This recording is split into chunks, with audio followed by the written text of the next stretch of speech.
get the scripts and you already know how to share screen and if I all. go off the mic, is because I don't like to smoke on camera. You know what I'm saying? Yeah, same thing. If I turn my camera off real quick because I'm probably smoking herb or you know what I mean. So we're about to rock in. Okay, I'm gonna All right, I'm gonna turn my mic. Turn my mic and my camera off for a moment until you get ready and introduce and everything. Yeah. Well, yes. Tell me when we.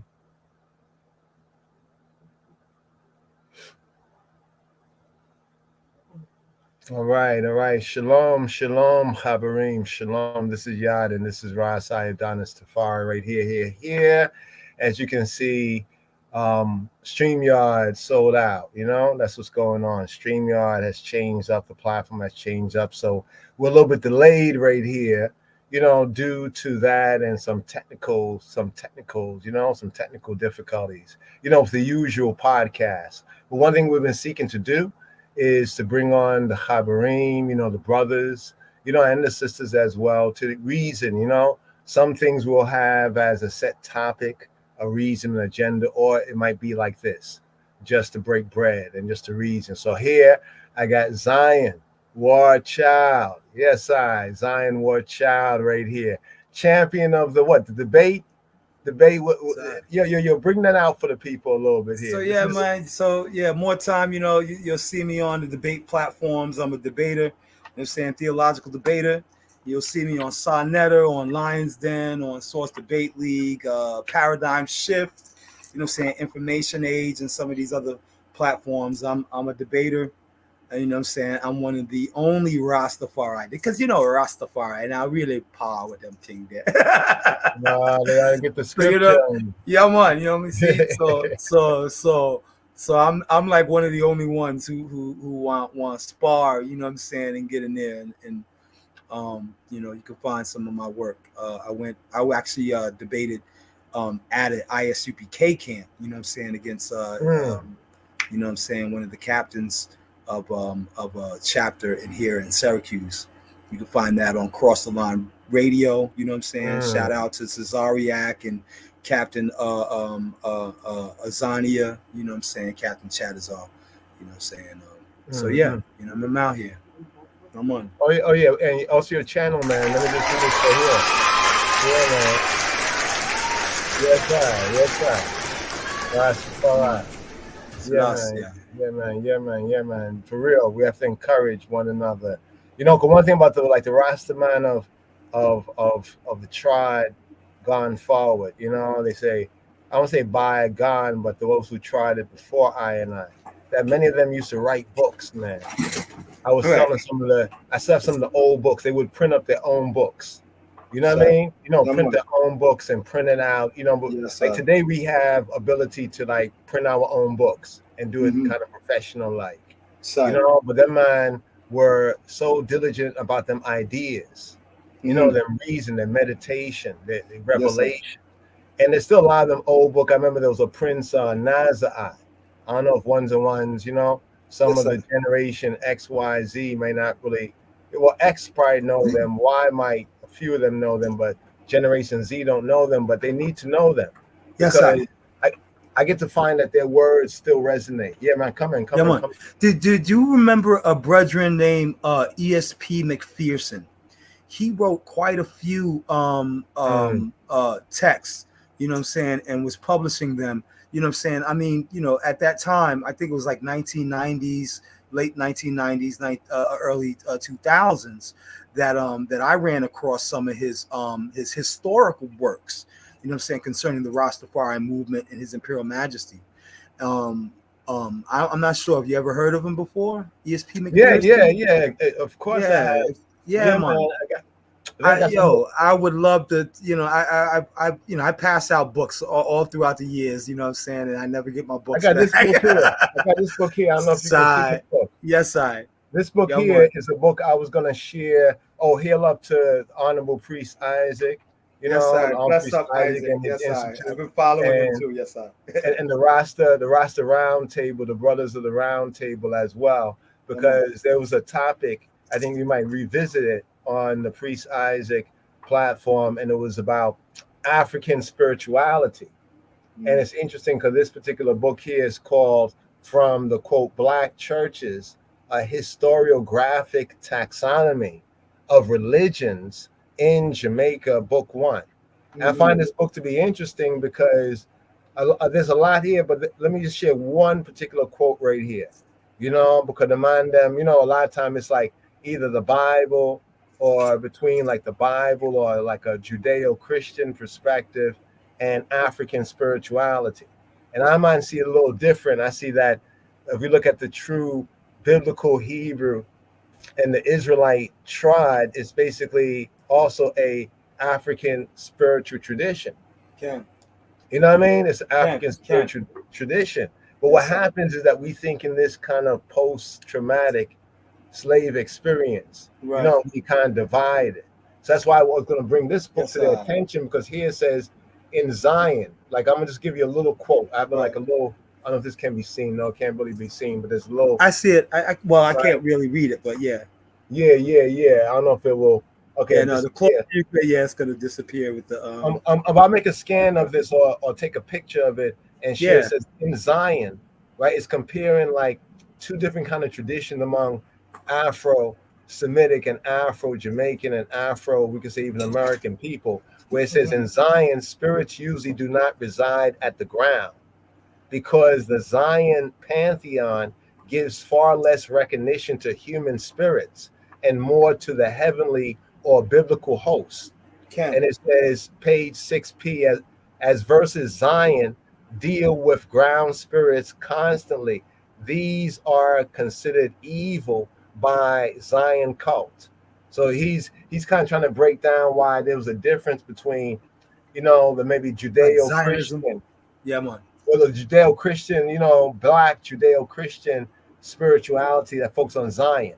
I was watching this movie, and heal up to Ross Seymour if I want to come in this as well. Make I and I know to Ross Seymour, and we was watching this Bass Reeves. It's a series out there about the first Black Marshal, U.S. Federal Marshal.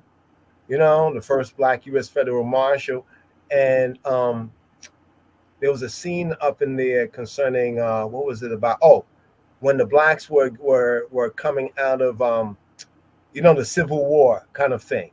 And so a lot of the Blacks were speaking about Zion as like a promised land. Like we're going to Zion. In some traditions, that was Kansas, getting beyond, the eastern colonies, you know what I mean? And Kansas was a sort of a free place because there were some places in America where Black people, if they reached there, they were white people, but it was a whole different vibe than in the South. You know what I mean? The black white thing in the South was like a kind of a exploitation, enslavement, profiteering business for the whites and down oppression for the Blacks. You know what I mean? That's what led to the whole, you could say, well, that's not what led to the Civil War, but that was what powered the Civil War. You know what I mean? That's what powered the Civil War. In the sense of they didn't really do it to free us, but he recognized that in order to impoverish and hit economically their brothers, the whites in the South, they had to, you know what I mean? They had to look at like, what is their fuel? What's their energy? The energy was their money. That's why they wanted the CSA. People forget about the CSA. CSA, the Confederate States of America. These were the USA. But if they had won, it would have been the CSA. You know what I mean? So it wasn't really about us directly. No. We became part of the tool for them to win. Yes, I. Yes, you know what I mean? Yeah, I'm on. And I had to write papers on this, actually. You know what I'm saying? Remember that. I had to write a paper on the Reconstruction era, which was going into the industrial age of the American. And this is one of the reasons why African Americans, you know what I'm saying, they wanted to place them into the workforce for a lot of the industrial, you know what I'm saying, complexes that they were beginning to start. You know what I'm saying? So they were shifting from agriculture into modernization and industrialization of the country.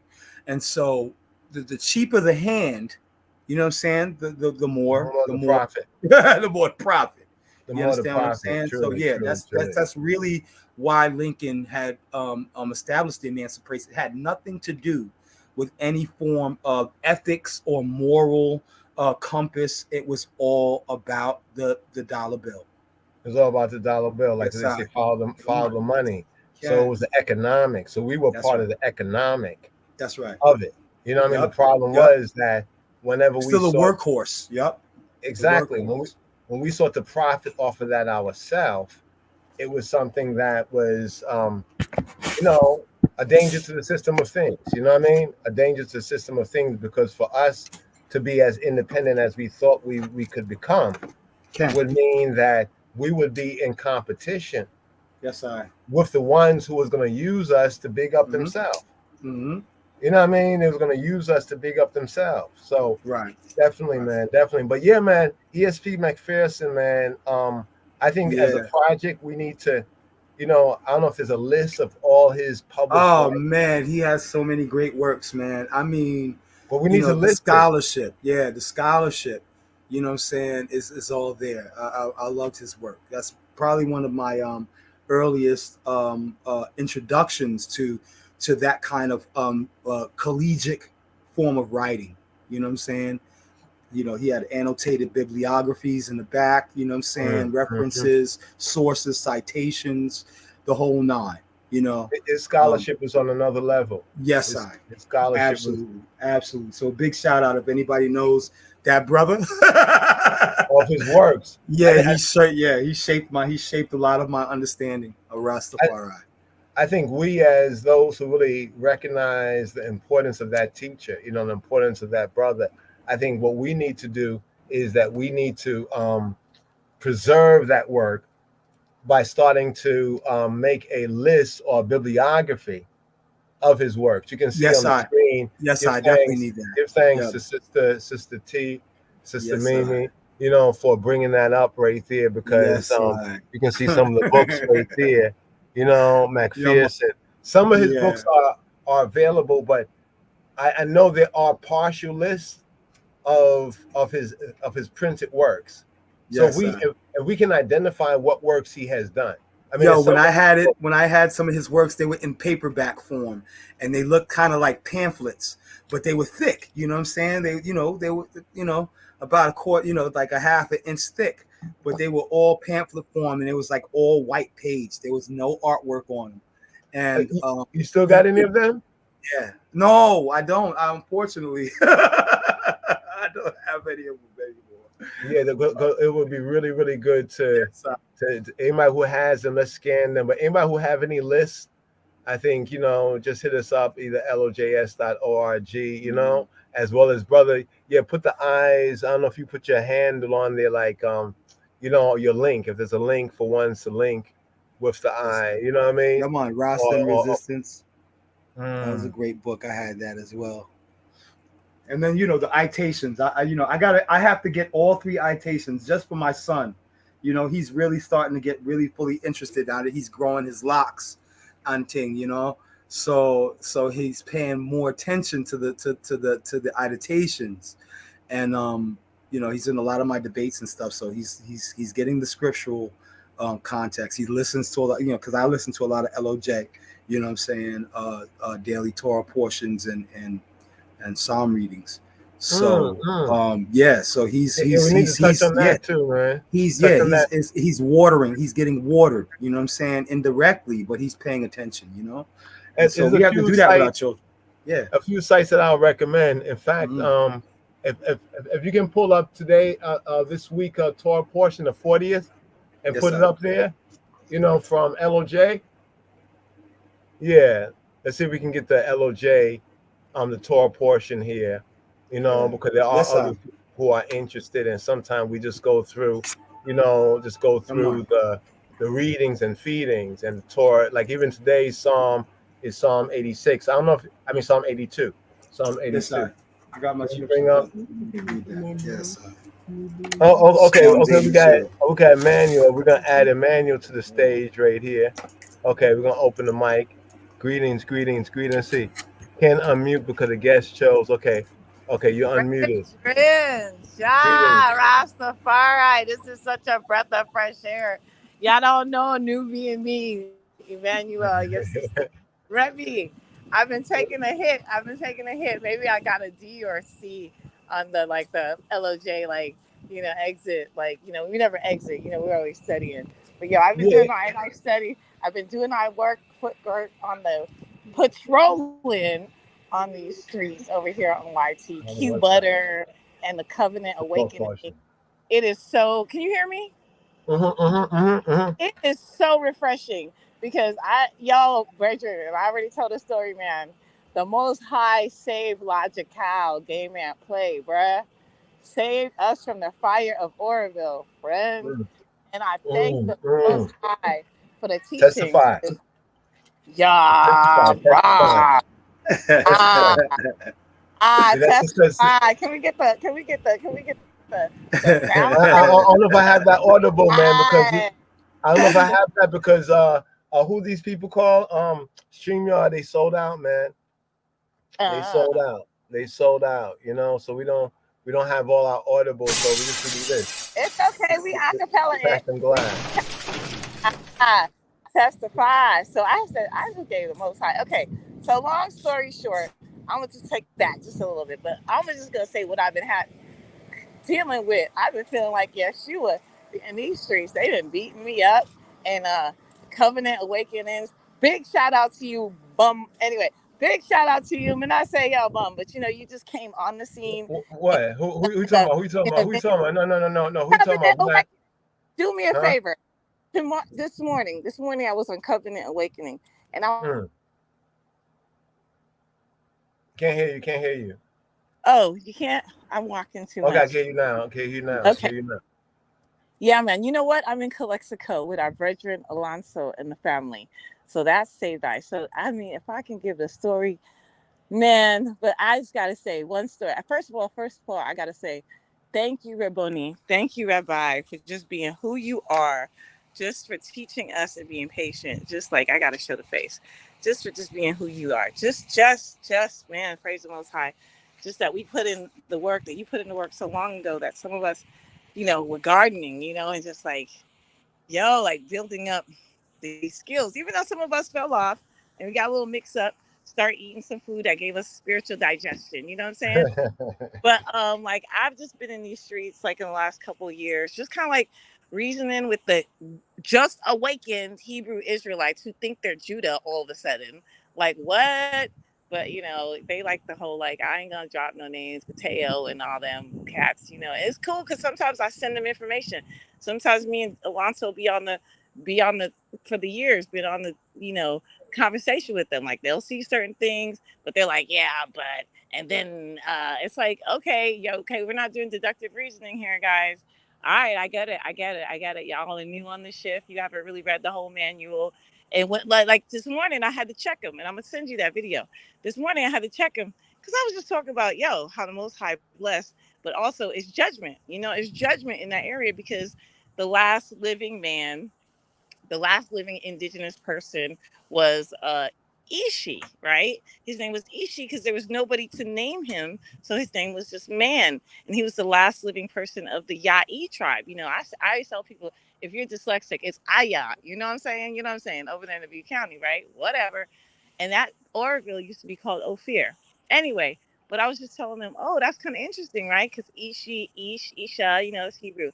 Oh well, Japheth killing Japheth and blah blah blah. I'm like, excuse me, all right, okay, I got it, all right, I hear you. I'm trying to reason, trying to be like, yeah, but okay, what about this? What about that? Yo, brethren got all like major defensive. Like, I'm gonna send you, Rebbe, to show me if I got the A B and where I went wrong in the communication, where it went left. And I tried to be like as courteous as an ambassador of His Majesty, as ambassador of this royal house. Like, all right. You know, like, all right, you throwing stones and stuff. All right. Then they're like, oh, we ain't on the 12 tribes chart. I'm like, oh, no, no, no. I am definitely not on the 12 tribes chart. They'd be idiotic to even go there. You know what I mean? So I'm just trying to reason with these brethren, and they just woken up. They getting the cuckoo caca out their eye, and they just like, you know, moaning around talking yet, and they telling everybody who Judah, who ain't Judah, and all of a sudden they Judah, and they can tell us who Japheth, and like the Most High didn't have other people over here, like they didn't read. And then what I did, I did check them. I said, well, you know what? Because I mentioned to them how California is connected to the Covenant of Gas, but I'm like, yo, I'm not even gonna go there because you know where you know who I am. I'm like, oh yeah, yeah, oh different the books and this, that, and the third, and I'm like, well, you know, back in the day when I mentioned the Apocrypha, y'all was like, yo, yo, yo, Emmanuel. And now y'all all over the Apocrypha, right? Okay, so let me just, let me just hold back. So, it's just like these people be ego checking. They be tripping. And the thing that's so crazy is I have more, like the other day, like the last couple of days, I've been like, going off in like the stoop, on the stoop, internet stoop, YouTube stoop with Q Butter and all kind of brothers, you know what I'm saying? Been disrespected. And then when I got rowdy and started cursing some people out the show that I'm really from Brooklyn and Haitian Brooklyn, then they're like, oh, yo, shorty, you so hard. Shut the fuck up. Excuse my Hey, French. hey. No, I'm no, No sorry. no cursing. F-bombs. No profanity. Yeah, too early for no Shut the F-bombs. fuck Yeah, no up. Shut the profanity on YouTube, you know? fuck. Yeah, Pardon. You don't want to get flagged. Shut the yucky up. Shut the ucky up. Shut it up. Shut it up. I am so sorry, man. You know what you gotta do. You know what you gotta do. Here's what you gotta do. Yeah, You man. gotta. Fireball. That's what you gotta do. Fireball, the woolly That's what you gotta do right Put the there. bumble rascal there. Where I shot on ya? You gotta bun them. Yeah, You know but what I burn mean? them But out. nah, Yeah, keep them in the rear view mirrors, my More sister. fire. Keep You them see in the me? and rear view mirror. I gotta give thanks to Most High, the Ruach Hakodesh, Yahweh Elohim, Yeshua Hamashiach, our brethren. Just keep me strengthened up in the ring. You know what I'm saying? Because you trained I and I. So anywho, so here it is. Hear the prophecy that not prophecy, pardon. Hear what happened, the testimony. Man, first of all, we supposed to be doing some stuff with New Mexicali IT. Haiti's right here across the way as we're speaking in Mexicali, right across the way.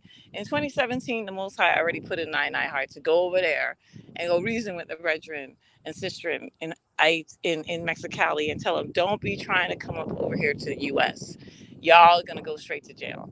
Long story short, like I went over there with Alonso, and here I am, like Haitian American, speaking all kind of broken Creole mixed with English and French. Don't know what I'm talking about. Like I'm trying to tell them, like, yo, ou comprend parler they let's go, and they're looking at me like puzzled. And our brother Alonso, he's just like looking at the scene, like, okay, this is hilarious. But let me just ask, habla español? And they're like, claro. So basically, brother Alonso was able to be like, look, here's the deal.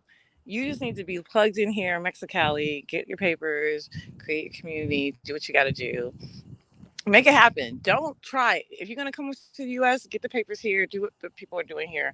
Get the papers and work over there, and come back home, and you make a good life. Long story short, from 2017 to 2020.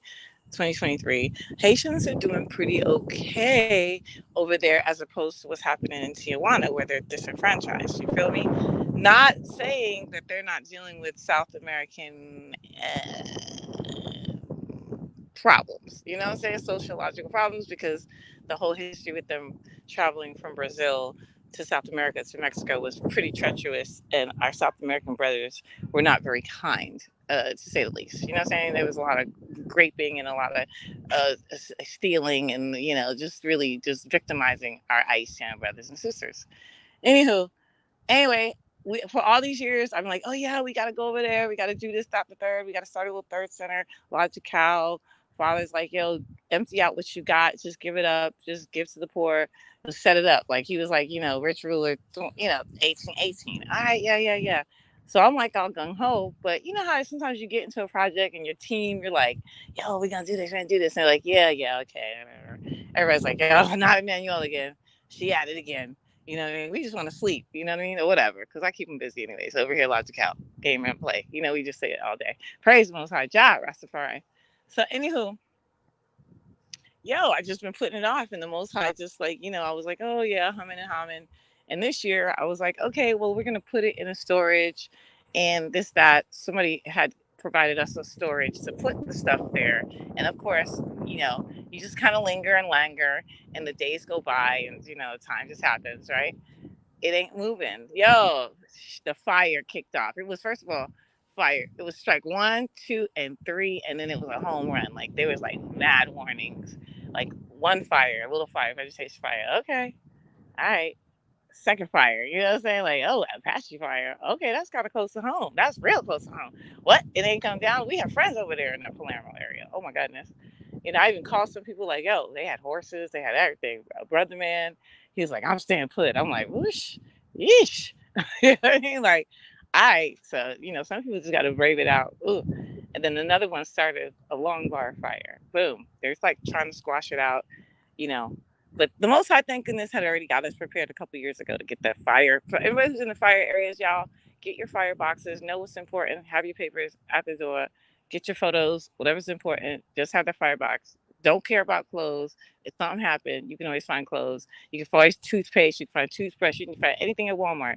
Just get the most important thing and keep your papers in a fire safe box. And just keep it like close to the door. If you live in a really high whatever environment, fire, water, snow, sleet, whatever, it's judgment time. So anywho, but yo, our neighbors in the 1, 2, 3 fires, base 1, 2, and 3, yo, she was just like, our new neighbors was like, yo, there's a fire there.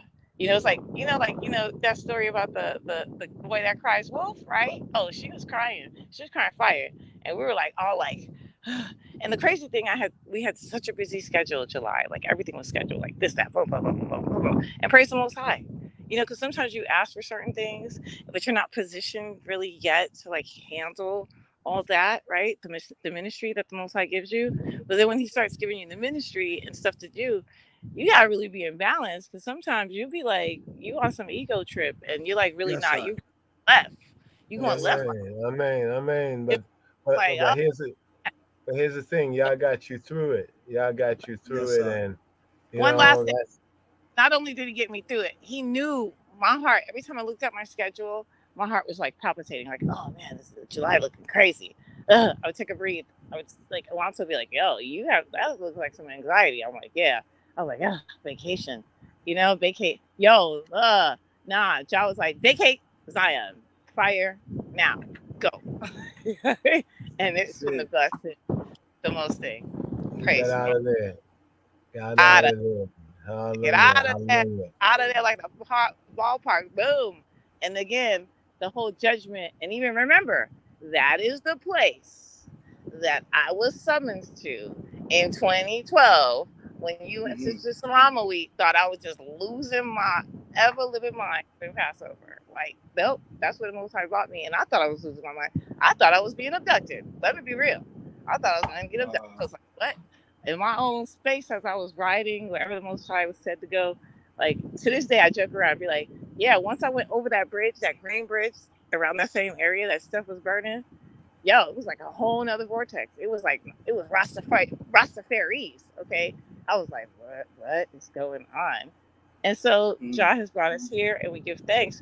But I would not be here planted without 2009 listening to you while I was going through my 4th child breastfeeding kind of depression, not even understanding, knowing that, oh my God, the world is ending. I'm seeing all these crazy videos. Oh my God.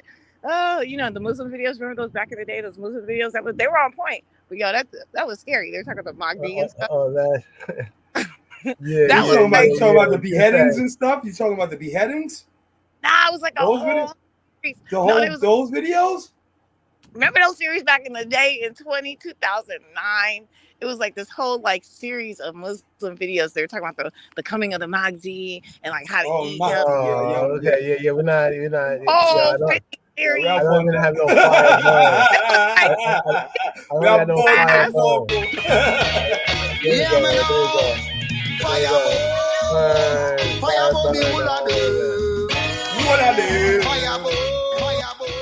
Yeah, that's Army Gideon. Army Gideon right there. All right. if it wasn't for Yadon, if it wasn't for Yadon, Yeah, if it wasn't for yeah, did it. Father did it. Yes, Father did of it for course, the it was island. for You know what I yeah. mean? But no, Most high I job. gotta You know what give, I'm saying? nah, I gotta No, let me just take it back. Right. Of Get course. through this and thanks I But didn't let me see take you it doing back. love, my Yes, sister. I. Let I take it. Let I and I take it real back. If it Go wasn't ahead, for sister. if it wasn't for I and I alumni brethren from UNM Yeah, man. who found Rastafari, and you know, who was my medicine man. If it wasn't for Elijah Tafari when I Come came on, to get my testify. medicine, Come and on. I was listening, and I was like, "Who that there? Who Who you that there? listening to? Who is that voice?" Like, this is guy. And you know, he's good. I don't really agree with everything he said. He's good, but he didn't drop a name. I was like, oh, that's You have to interesting. catch up I on was like, that. what's the You gotta name? You catch talking up about on like that. Rocky? You talking about Rocky? That brethren? I was like, no, I heard the guy. I heard the voice. I heard that voice. I heard that Yah voice. I was like, who that? You know, waiting for my measurements. You know, who did? Who that is that you listen to? Oh, well, we were in 2009. A lot of us was very She's going way back. She's going way back. That's going way back. Yeah. Back bro, when we started getting our shift, when we got our apron, when we came into the Highway Mart. You know what I'm saying? Highway. So I said, yes, always. No, it ain't. But you gonna count. You gonna count, and you gonna be counted in. You know what I'm saying? We are highly favored. You see me? I didn't get that voice. I didn't hear that voice. Highly favored. Highly favored. Highly favored. I didn't hear that voice until in December, January. One of my mentors passed away. You know, one of those good mentors, those collegiate mentors, them sisters that was trying to tell you, yo, you are that black person. Get up out of that Bible. But you know, they're academic, and you kind of respect that. But they're like, you know, they kind of be like, oh, you know, Shango, let's go back to the old ways. You big up Maisha Baton. You were a great mentor. How, you know, she taught me, gave me some stability, so it all kind of pieced itself together once, like, I kind of like she passed, and then I was like, what's going on, like, and when I did a poem for her obituary, I just realized everything with my life was a reflection of her. That's why it's good to have like ones that you can, you know, it was like she passed the baton of how to express, educate, poetry, and deductive reasoning, and just real good, just phenomenal. Fellowship. Fellowship is. But she was trying to tell me you are that. Yes, you would. Get up out of that white Jesus thing. But okay, I love you though. But okay. That's how Rasta is there for. You know what I'm saying? To bring back all things to remembrance, as it says in Isaiah chapter 11, verses 10 through 12. You know what I'm saying? And then you got John chapter 14, John chapter 16, where Christ says he would send this comforter to bring back all things to our remembrance. You see me? Hallelujah. Hallelujah. You just brought back to remember that, you know, again, I got to give thanks to the New Mexico Rastafarites who, again, they were from a Gentile order or whatever we'd say, but they still like held the ites, you know what I mean? So you can like look, and as I was like searching as I was getting out of it. But prior to that, I remember when I was in college and was like not even thinking Rastafari, but I was going to that reggae concert. Like, I don't know. I love the reggae music. Mom had me on reggae music, but I was like, you know what I'm saying, interviewing the artists, but you know, doing that thing. You know what I'm saying? But not really like in it. It's like, I just like the music. You know, Steel Pulse, I grew up on it. You know what I'm saying? Like, got you. In the outer court. I was in the outer courts. Outer courts. Come on. You preaching. And then you come in, like, whoa. So anyway, so I just got to give it up. And then I found the voice. And out of that crazy scare tactic, it was like, solace. And I think in 2011 or 2010, I think at 2010, I think I tracked the brethren down in New York. Wow. I tracked that brother. I was like stalking, bro. Yeah. Like, yo, I'm gonna pull up when I come back to Long Island. I'm coming to see the rabbi. You know, I'm coming to see the rabbi. You see me? So you know, I give thanks. Come on. Love y'all. Yes, I love you too, sister. Blessed love.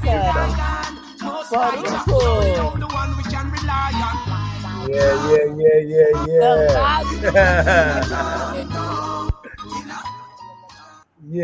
you know, but you know, all my brethren. You I know, give thanks. I give thanks. No, we no, write, give thanks for that. Brother Give thanks for that testimony, sis. Alonso. Yo, no, thank you for bringing, and thank you, brethren. Oh, thank you. Hallelujah. Hallelujah. Hallelujah. Yes, thank all you. glory, all praises, all honor to the Father, Yahweh you know, God. Elohim That's is good. that agency. Yeshua is good. Yeah. Paracletos, yo. Thank you for representing. Thank you for having us overstand. Thank you for making us say, huh? He's doing a great work. Yes, sir. He's doing a great work. Great work. Great work. So, and yes, so I just want to say, and this is again, right across, I already said it, New Mexico, that's a Logical project. That's a line of Judah in California. That's a line of Judah Society family thing. We got this, fams. The Most High already done set this up a long time ago. Well, you got to add the IEOI to that, because IEOI is LOJ Society too. And IEOI is the I elect Israel. You know what I'm saying? IEOI till doves cry. You know what I'm saying? That's right. Up 2 turtle doves. We sending up 2 turtle doves. You understand what y'all understand me? Chris it's a conglomerate. You see me? It's done. And you know, can I tell you the other crazy thing that I tried to touch on? This is the last. I know I'm the last. Listen, the crazy thing. This is what it wasn't even what was happening with Judgment over here in the yard in Butte County, the Booty County, where they use women as currency, the indigenous women, and they're from the Ya'i tribe, and those are brethren, and Isha and Ishi and all them, you know. So anyway, oh man, it's so deep. Oh man, Father, please bring it back. Oh yes. Why? Okay, what was happening? Beryl in Jamaica, right? We have water, Judgment water in Jamaica. You do understand that Butte County and Orville has a huge base of Jamaicans and Rastafari and the artists. Thank you, not CFO, but CFO Chico. Big up CFO Chico for bringing people in Butte County. But it was actually another brethren by the name of Ifa Journey, who brought the brethren to Butte County. And the brethren was like, this is an oasis, man. So it's just like Rastafari, our Jamaican brothers and sisters, yo, y'all have that fire. Butte County, it's like, yo, it was really, to me, I think that, like you always told us, it's coincidences. It's not a coincidence. There's coincidences that's happening, and how we got and then I'm not just saying reggae. I'm not saying just. I'm talking Rastaman in Butte County, not just Jamaican people. Rastaman or Rastoman.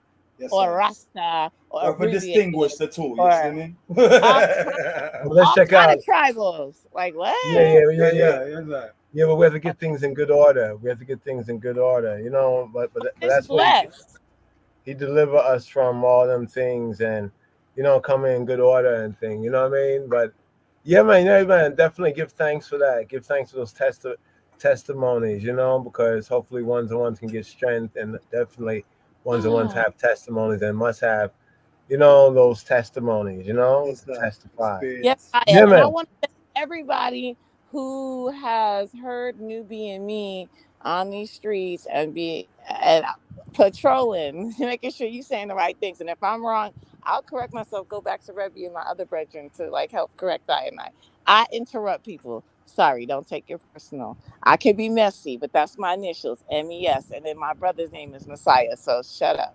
Anyway, so no. Easy, sister. I'm kidding. You know I'm sorry. You know I'm kind of easy in our style. You know who we are. I'm a jokesters. You know, I'm a short girl from Brooklyn, HBO Haitian. You know what I'm saying? I have to I gotta like show that I got some little scrappy. Big shout out to Haiti. So Haiti, Haitian, premature baby. Yeah. We just keep on fighting. People, we're having a little informal moment right here. You know, a little informal moment. Give thanks. I love y'all. Thank you so much. I'm gonna go back to. I just had to praise this. And thank you. This is such a brother. Game man. You can see more game man right there on the screen. One seeing the screen right there. Game at me. Game at me. And I know you got links for the other links and links for the links. Yeah, Links. just Yeah. Google Game Amp, and you'll see what I go on, because you know what, I got strengthened to the brethren to just keep on doing what the Most High said I did do. I know what lane I'm in. I'm not arguing anything with anyone. I'm just reasoning, Just just get a little True, and stronger. testifying. Give thanks. Testifying, true. You know? True. Yes, yes, Yes, sir. you a kingdom. Yes, I give up. Yeah, you see how my little Blessed love. Like I said, we have another conversation. It's time the testimony and talk about you going in the matrix. So you're breaking up. The Most High promise. I and I, when we came in 2011, 2012 to Cali. Oh, can you hear I? Yes, now. All right, blessed love. Now. Yes, I. Oh, I said one of these days we'll have a reasoning. Right there. Huh? So I said one of these days we'll have a reasoning about, what the Most High promised. But he did tell me when I came in 2011 that I was going to have a baby at 45. I said, a baby who? Who 45? What you talking about, Lewis? What y'all talking about, Willis? And then that's what really happened. Wow. Hallelujah. Hallelujah. Hallelujah. Hallelujah. See, that's a testimony. Adonai Eloheinu. There's more.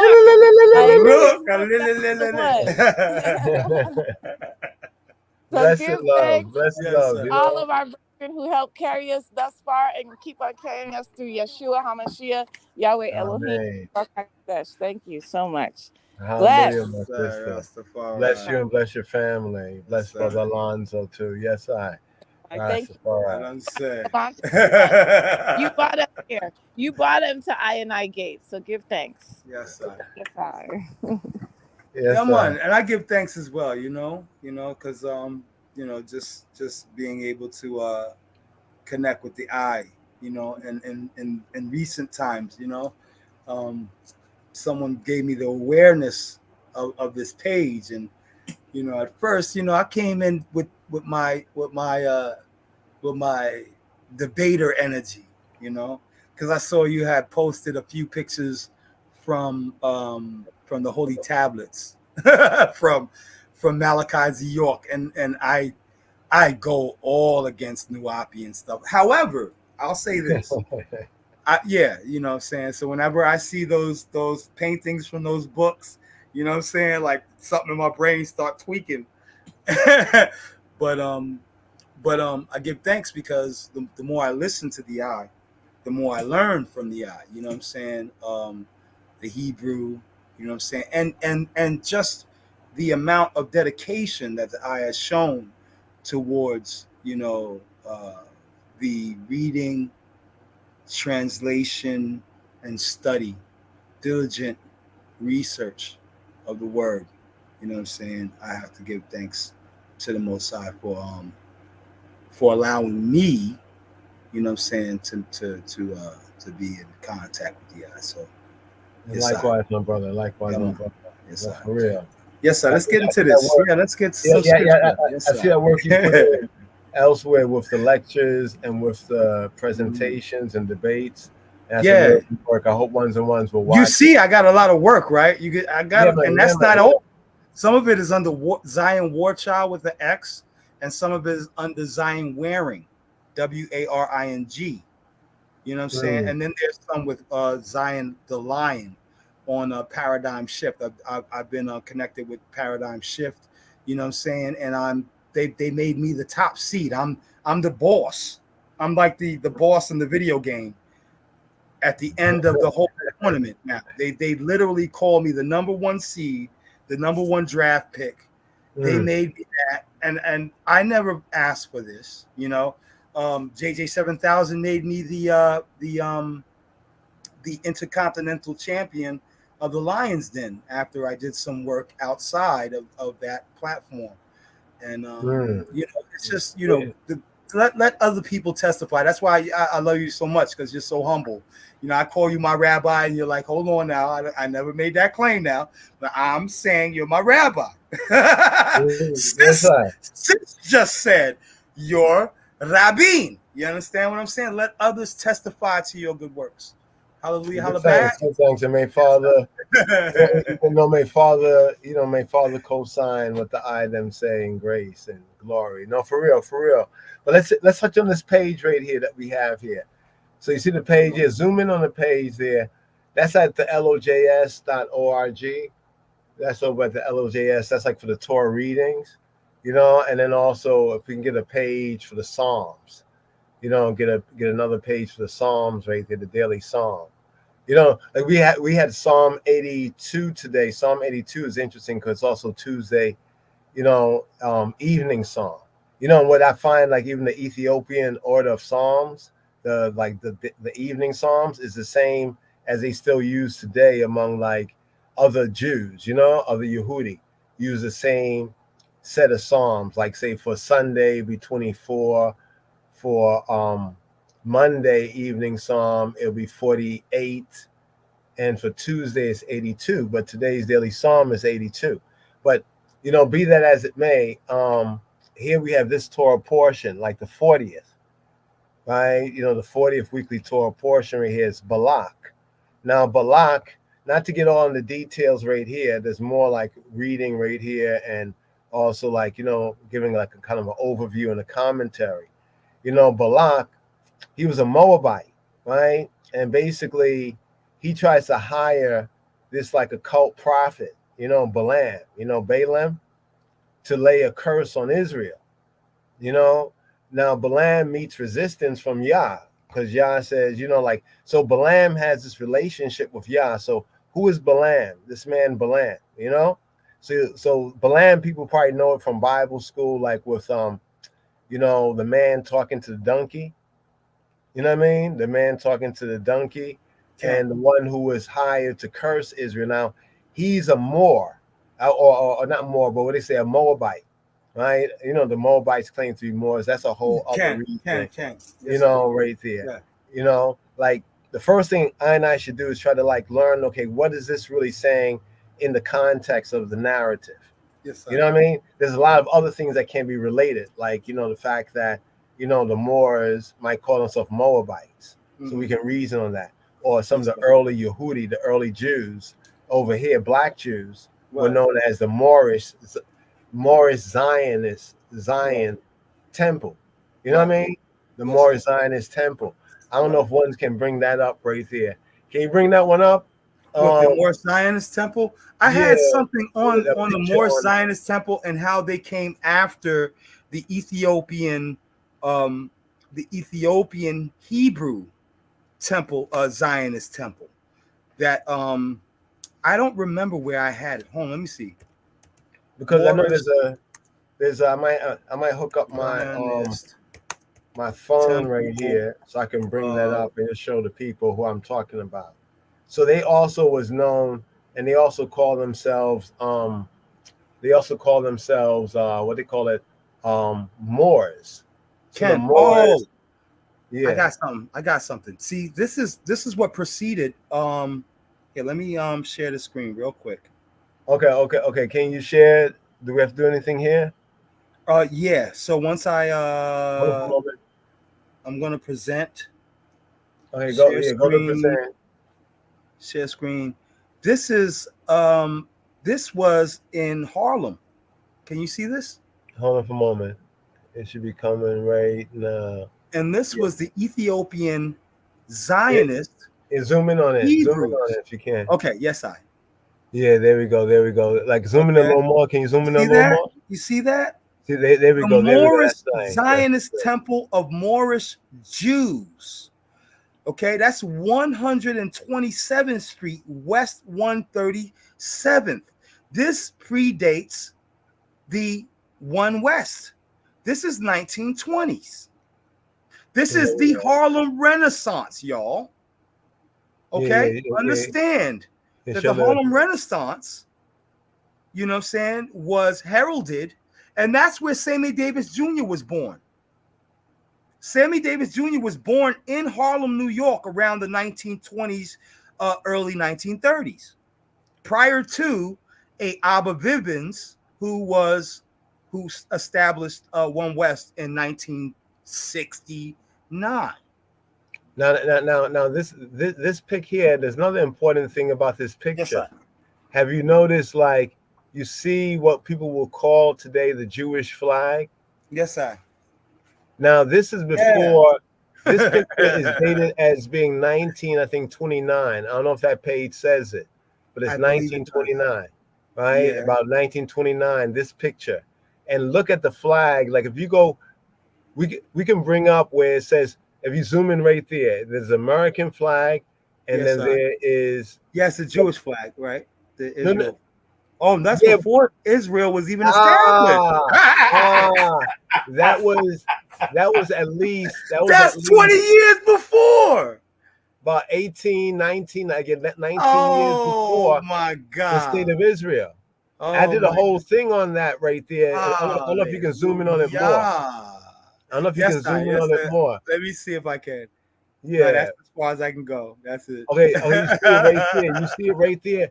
So now if you go to right a page, they have a page about the Israeli flag, the modern Israeli State of Israel flag.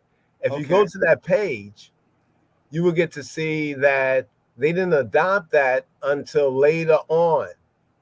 So we have black people, the black Jews of Harlem, using that there as our flag, as Israel's flag. You know, the people of Israel, not the. That's so powerful. You see, all of this was before the state of Israel. Yes, sir. You know, and they admit in their own documentation that they had a lot of different designs for what their flag would be. And they just went with what we did. That's what I'm trying to say. There's this mystic level of it. They just said, you know what, we're gonna rock with Israel in captivity, in bondage, 400 is doing. And we can go deeper on this. I'm gonna have to bring up those pages, but there's even like a lot of the European Jews, when they were over here, they would hire black people to sing the holy parts of the liturgy. People don't know that the blacks were their cantors. Yes, sir. Yeah. I have one of the black cantors of that time period, 1927. It is a whole page. There's a whole kind of little niche out there on the internet. If I could get some of that, I'll definitely like to share with the people so they can at least see what others are saying about this period. That's what the Al Jolson is a level of that too. Yeah. But Al Jolson used to go to the jazz clubs to hear black people sing, you could say, jazz music. His name was Teve der Schwarzer Kazen. Schwarzer means black. I have the image here if you want me to share that. Yeah. He was a famous black Jewish Yiddish Hebrew and Yiddish. You got to separate the two. Who are you speaking of? Who are you speaking of now? Art letter, the story of Thomas LaRue Jones. Oh yeah. From Newark, who captivated the Jewish world with his songs. Okay. Donovan, hold on for a moment. Donovan Morrison is saying, isn't that Rabbi Wentworth, Arthur Matthews in the picture? No, that is Mordecai. I think Herman, right? Mordecai Herman, right, in the picture, right? Yeah. Rabbi, you're talking about the commandment keepers. They were also connected with the Ethiopian Zionists, the Moorish Jews, Ethiopian Hebrews, and the commandment keepers. You know what I'm saying? Josiah Ford. You know what I'm saying? And Josiah Ford, Haile Selassie had Josiah Ford brought to Ethiopia, and that's where Josiah Ford rested his bones. Yeah. He went there. In fact, I think there's the story that when Mussolini and the war came, they actually, the Italians, the fascists, kicked out a lot of the black people, right, who had identified with Ethiopian as Israelites, who had went over there prior to the war, after the coronation. they had went over there. So Yes, there's a sir. whole like, okay, give thanks Yo, right I believe that Josiah Ford was actually present at the coronation, if I'm not mistaken. I believe so too. His history I is believe he definitely was sent. Yeah, Haile Selassie sent for him, if I'm not mistaken, that he sent for him to come there for the coronation. So his works in getting the regathering of the outcast and dispersed began before he was actually crowned Negus Negusti. yeah, Negus and the Yes, sir. guest. Yeah, Negus Yes, and the yes, sir. guest. That especially because we go back to 1916. And here's something very interesting that the Jehovah Witness, right? They said that like based on some calculation of biblical right there, right there, right there, right there. Hold on. Go back up the screen. Can you go back up the screen? I don't know if you can hear me. No. Down then. Go down. Yeah. Click on that picture of the man with that's LaRue next to him. The man with the turban. No. Go the opposite way. The Yeah. other way. Oh. No. Right. Go the other way. Can you go the other way? Or to the left or to the right? Okay.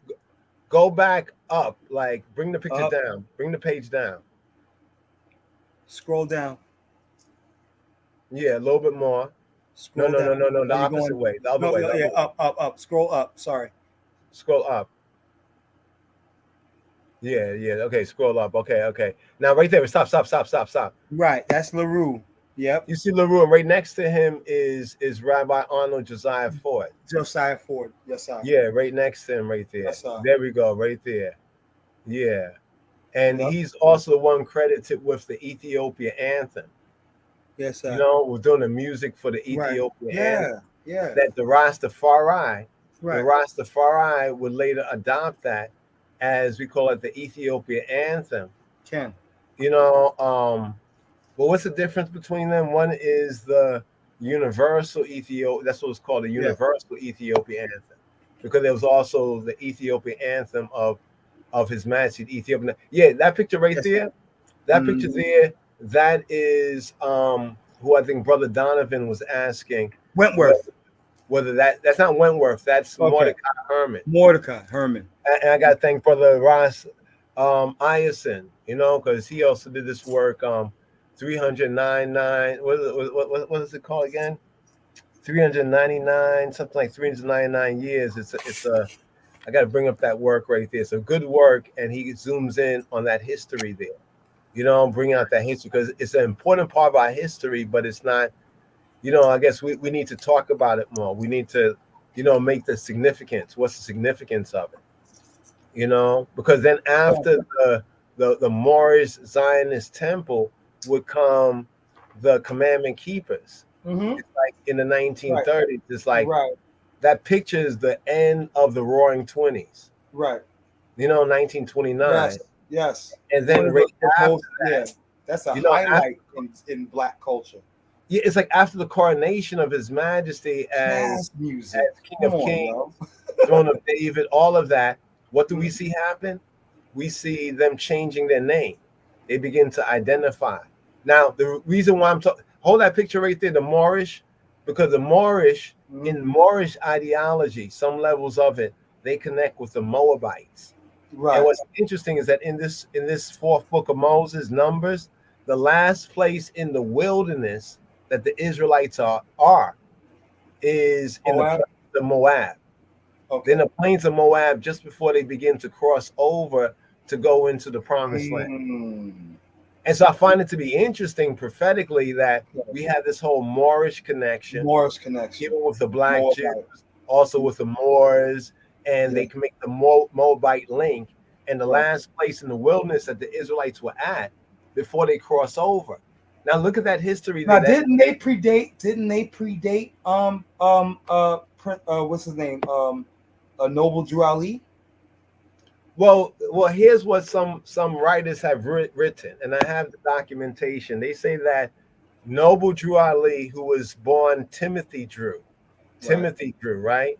That his family, the Drew family, was said to have attended like a Moorish Zionist temple of the Black Jews. Okay. And so he was somehow influenced. Some writers say this, that he was influenced by that. So when he comes of age, he has this Moorish idea, but it's different than the black Jew element. It's more the Moabite connection. Okay. You see what I'm saying? Yeah. So that's why this picture is so very interesting, because after 1929, Islamic, and he goes to Islam and multiple other cultural ideologies. Not just Islam. He was dealing with. But here's what Ford is interesting. Yeah. Ford on an ancient certificate where he says that he has been authorized to be like the rabbi of the black Jews in America. You remember? Oh yes. This whole connection, and then went with Arthur. He says he's empowered he was empowered from Addis Ababa, so he made the connection with yes. Give thanks, HXN. So he makes a connection right there with authority. Let me find that book. Hold on for a moment. Let me find this book right here. Let's see if there's this book. Okay, I think I got it right over here. Let me see if I can bring this up for y'all. Y'all can see this. Okay, let me see if you can see this book. Let's see. Let's see right here. This book right here. This book is called The Black Jews of Harlem. Right? And this book was written. It's like this I think like a white or Jewish guy. He basically goes amongst them and reasons, and he did a couple of papers on it. Yeah. Okay, yeah, 1964. This is 1964 and 1970. So this book here, it says this right here, and this book is called This is The Black Jews of Harlem by Howard M. Broats, right? Okay. And there's this page here where he says right here, it is from Addis Ababa that I derive my authority as head of the black Jews in the United States.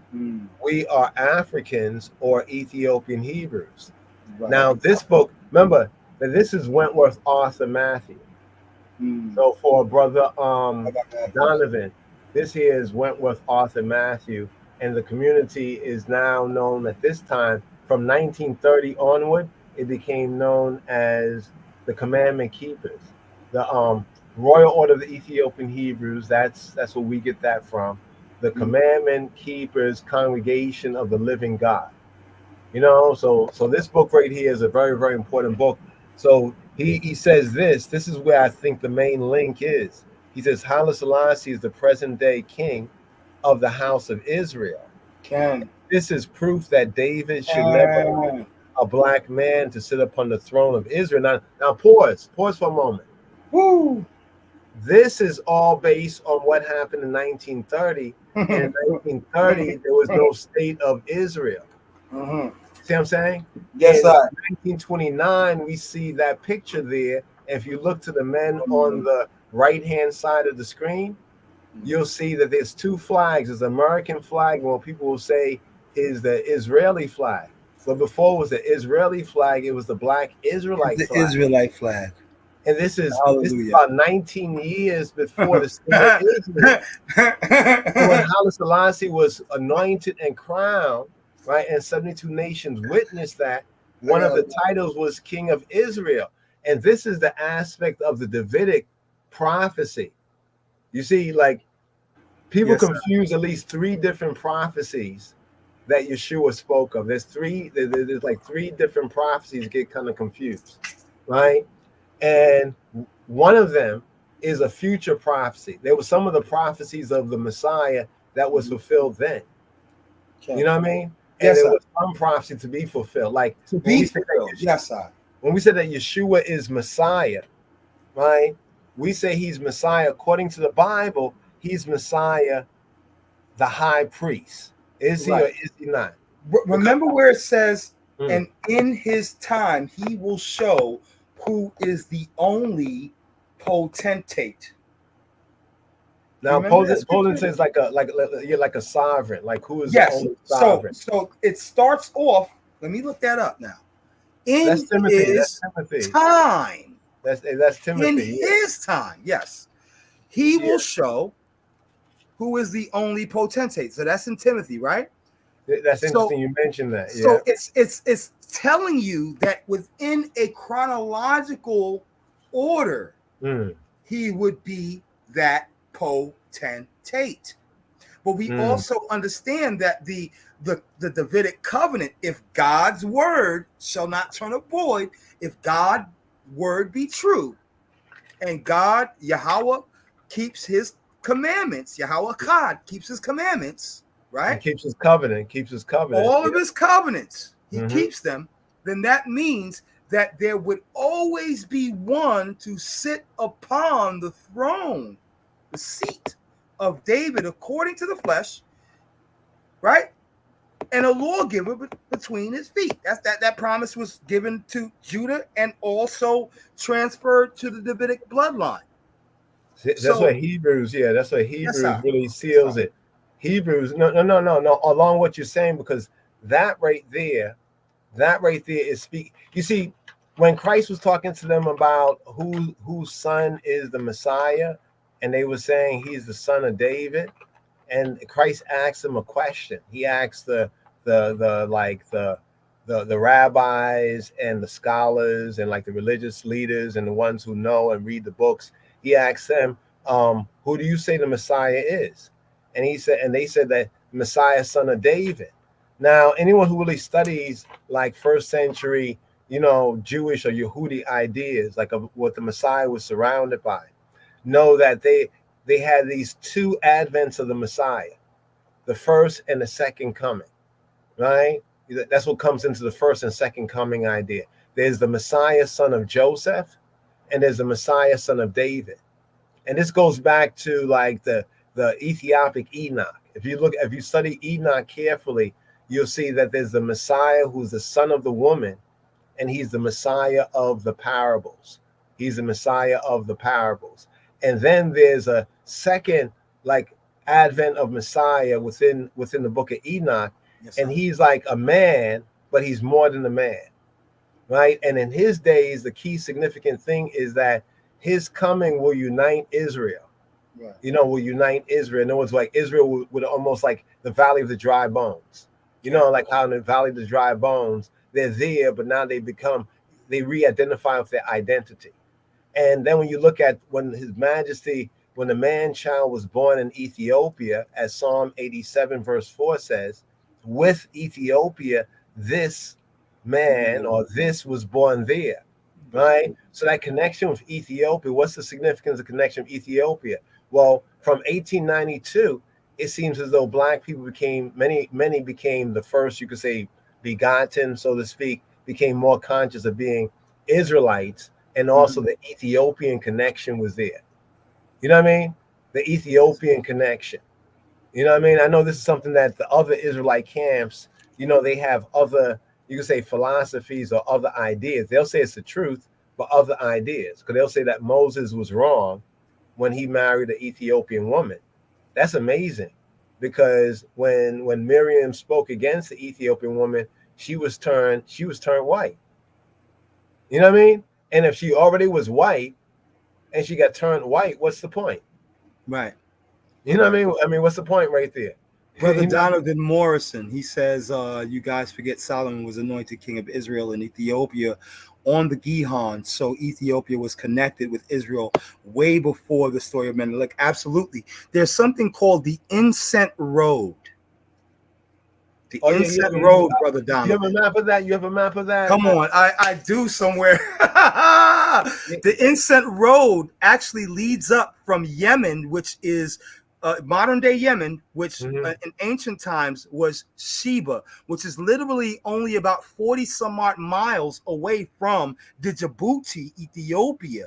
And so the empire of Sheba encompassed a broader span of land, which encompass most of what is considered northern parts of Ethiopia today. Okay, so absolutely that Incense Road went to the southern kingdom, which is Judah. Yeah, that's Okay. interesting right there. Exactly. So you are absolutely correct, Brother Donovan. Yes, I. Give thanks, Brother Donovan, for that right there. Yeah, the Ethiopia connection, although scholars today would try to dismiss that. Here's what they do. They try to dismiss that and say that, well, there was like a little stream named Gihon in what is called like Israel region today. Yeah. Yes, There's a little stream named Gihon. Yeah. You know, but it's just very interesting that, wow, there's a Gihon there. Named after the river. Right. And there's a Gihon there. Yeah, a stream named after, you know, like Little Brooklyn or Little this or Little that. Right. Well, why would it be named after that if it was not connected to it somehow? Yeah. In some reference, there is some relation, and that I believe is the Incense Road. Yeah. The one about the river, the Gihon and Solomon connection with where Solomon was anointed is a really interesting connection, and also the Incense Road to show that the proximity of these places was very, very close. Here's a question, Rabbi. Wasn't it a land that was given to Queen Candace?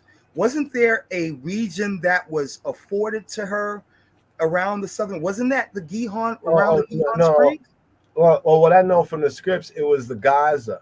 It was the Gaza, according to the Kevin. Gaza was given to Sabah because she became a vassal state of Israel. Correct? I don't know if really vassal through the bounty he gave her. Through the yard. We discussed that. Okay, that's going to be an interesting reason. I think the people would love to hear that one right there about the yard, the bounty. He gave up his royal bounty. What does that mean, y'all? We'll get into that. Go ahead. Yeah. Don't let me. It's also we recognize that she also possessed, you could say, territory. It almost appears that he possessed a lot of the territory up in the north. He was the most influential king in that sense. And she was also the most powerful ruler in the south. You know what I mean? Yes, and that what Solomon was able to achieve with the Queen of Sheba on one level was a political, political and economic union. Exactly. Yes. And that was oftentimes consummated through some form because the unity between two nations back in those days oftentimes had to be protected through some form of blood connection. And so this is why this is one of the reasons why many scholars say that the unions between Solomon having 600 wives and 300 concubines were all political unions. And that was also prophesied when it said that the Most High would enlarge your territories. Is that the number? Is that the number of wives? The breakdown right there? Yeah, that the number of wives were all political unions. In taking a union with any surrounding nation, the only way that one would be protected. You see that in some of these mafia movies. They'll take a godchild, or their wives, their daughters will marry into the other person's family in order to maintain, well, we're not going to attack you because now we have a grandchild together. Yeah, it was 700, bro. 700. No, 700 wives. Yes, princess and 300 concubines. But then, now that you mention that, have you read the Kevin the Guest? Where the Kevin the Guest states that, Solomon's idea, like a man, his man idea was that by having all of these women and having seed from all these women, he would be the most, his seed would fulfill God's prophecy of like the gates, ruling in the gates of your enemies. You know what I mean? That's what Solomon believed. But according to the Kevin the Guest, it says that God frustrated his plan, and that instead of having these many children because of the wives and concubines, he only had 3. You know what I mean? He had 3. He had Menelik, or David II, who went to Ethiopia.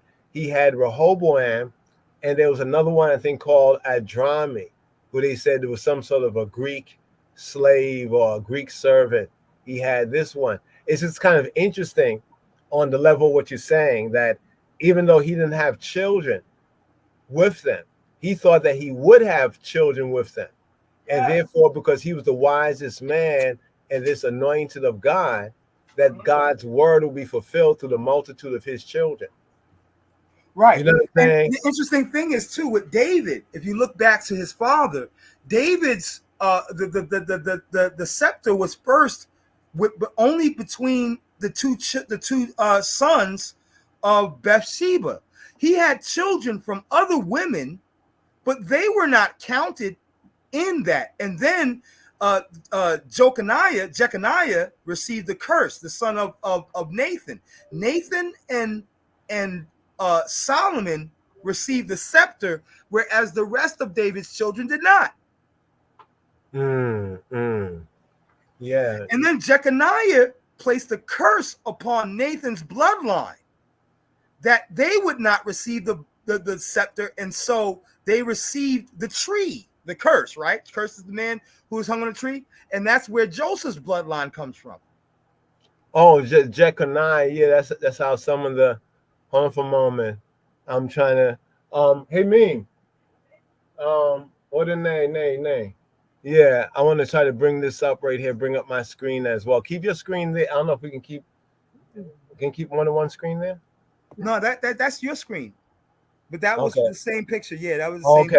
That's LOJ. Okay, yeah, Yes, I see that right here. Yeah, trying to bring up this. Yeah, Jeconiah. Yeah, let's see right here.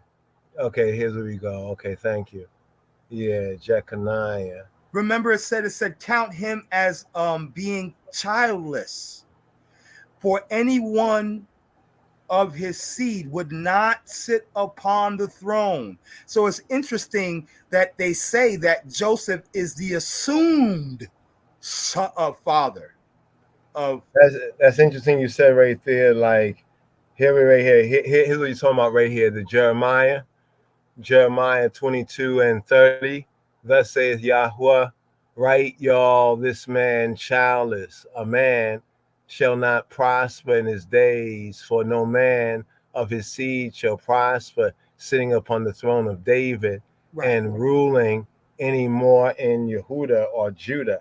Just right so here. He wasn't childless. They just said count him childless, because none of his children would ever sit upon the throne. So it was almost as if he didn't have any kids.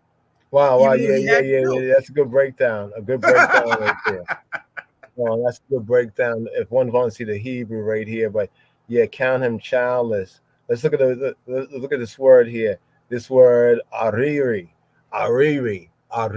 He'd be ariri.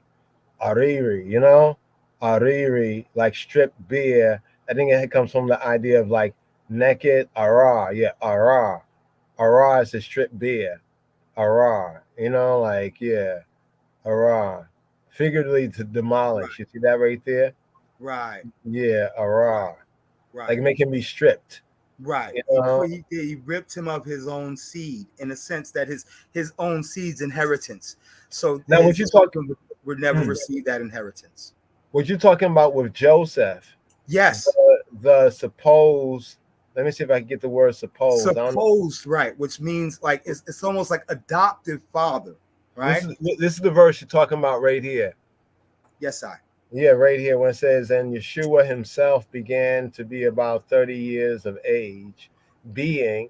Now they put this in parenthetical, what they call parenthetical. That means that the translator decides to put parentheses places. Parentheses upon, right? Yeah, as was supposed, right? But you can tell that word, the only words that don't exist in the King James Version when you start to study them is the majority of the italicized words. Yes, I. So as was supposed, you see, suppose the son of Joseph, right, which was of Eli, right? Yes, Eli, yes, I. Eli, well, actually, that would be in the Hebrew. That would be Eli. Yes, Eli. Yeah, Eli. Yes, I. Eli. Well, actually, it's like Eli. Yes, I. Ascension, because it's in the word Allah. Allah. Yes, I. Because Allah means Elohim, no. Pause. Allah. No. This is Allah. Oh, You see that? got You see that you. first letter there? Allah. That's the ayn. Yeah, it's like a harder A. So it's different. Got you. You know, there's like and there's There's and You know, there's a high and a low. You know, like yeah. In fact, we as Black people, we express. If you listen carefully, we express the hard and soft sounds, but you know. You know what I mean? Like for real. You know what I mean? I'm going into the rabbit hole now. You see, because Allah here is not Allah. Oh man. Allah is actually well, that's a whole other reasoning right there. But this is Aili. Yeah, it's like a harder Aili, right? So here is where it says suppose. So the word suppose is and from the Greek is nomizo. You see nomizo right there? You see nomizo. So nomizo, to hold by custom or usage, to own as a custom or usage, to follow a custom. It is the custom. It is the received usage. So when he married her and she would, she had a child, you know what I'm saying? He the custom was for him to be the supposed father. And that happened, I believe, with who was it? Not Manasseh. Was it Manasseh a adoptive child? Well, you have to look at the Hebrew use of sonship, because in a sense we are sons. We are B'nai Elohim, right? Yes, sir. And that kind of brings us to today's Psalm 82, where it has sons of Elohim. It'd be really, really good to even touch on that and get into that right there, because a lot of people got the wrong idea. They think it's talking about angels. They think it's talking about other nations. No, it's strictly talking about Israel and the judges of Israel. You know what I mean? Because what Israel was supposed to be in Yahweh's plan. You know what I mean? In his plan, if Israel was obedient, right, we would be like the high priest of the world in a sense. You know what I mean? We would be like the ones who would, maintain that balance. But anyway, but before we get on that, look at this. The secondary is to deem, to think, to suppose. So why would it say? Because Strong, you see Strong's definition? That was the BDB, right? It says properly to do by law usage. That is to accustom, to be usual. So this is saying that this is like a proof that he's not really the father. Because even in Matthew, where it says that he did not know her until when? Until after she brought forward her firstborn child. Right? Now, people who follow like Catholic or Orthodox or even Protestant, this is not talking about that. But here, some people might say this is a more Protestant idea. But the Protestants happen to be correct with this based on scripture. You know what I mean? Based on what is written in scripture. You know what I mean? So you see this right here, everybody, Luke 3:23, right? It says that Yeshua, was the supposed son, right? Right. Let me bring this up here and see different translators. As it seemed of Joseph. Different translations say right here he was regarded as a son of Joseph. People thought that he was Joseph's son, right? He was Eli's son, right? And then we get, the Greek, we could get into that. Look what it says here. The ISV has as legally calculated, as supposed to be. Let's go down here, right here, the NET, which is, let's see, this is as was supposed. This is the Hebrew, the NHEB of the New Testament. And then we have WEB as was supposed, right? So they all agree right there. The ones that come from more the Hebrew more agree, with the idea that he was a supposed son.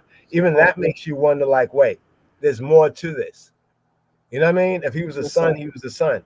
You know what I mean? Right. Now, what's the other verse where it says that, and he, knew her not? right? It was the one with, Yes. Yeah. He you had know, no. She I think she questioned how she could have a child when she had known not a man.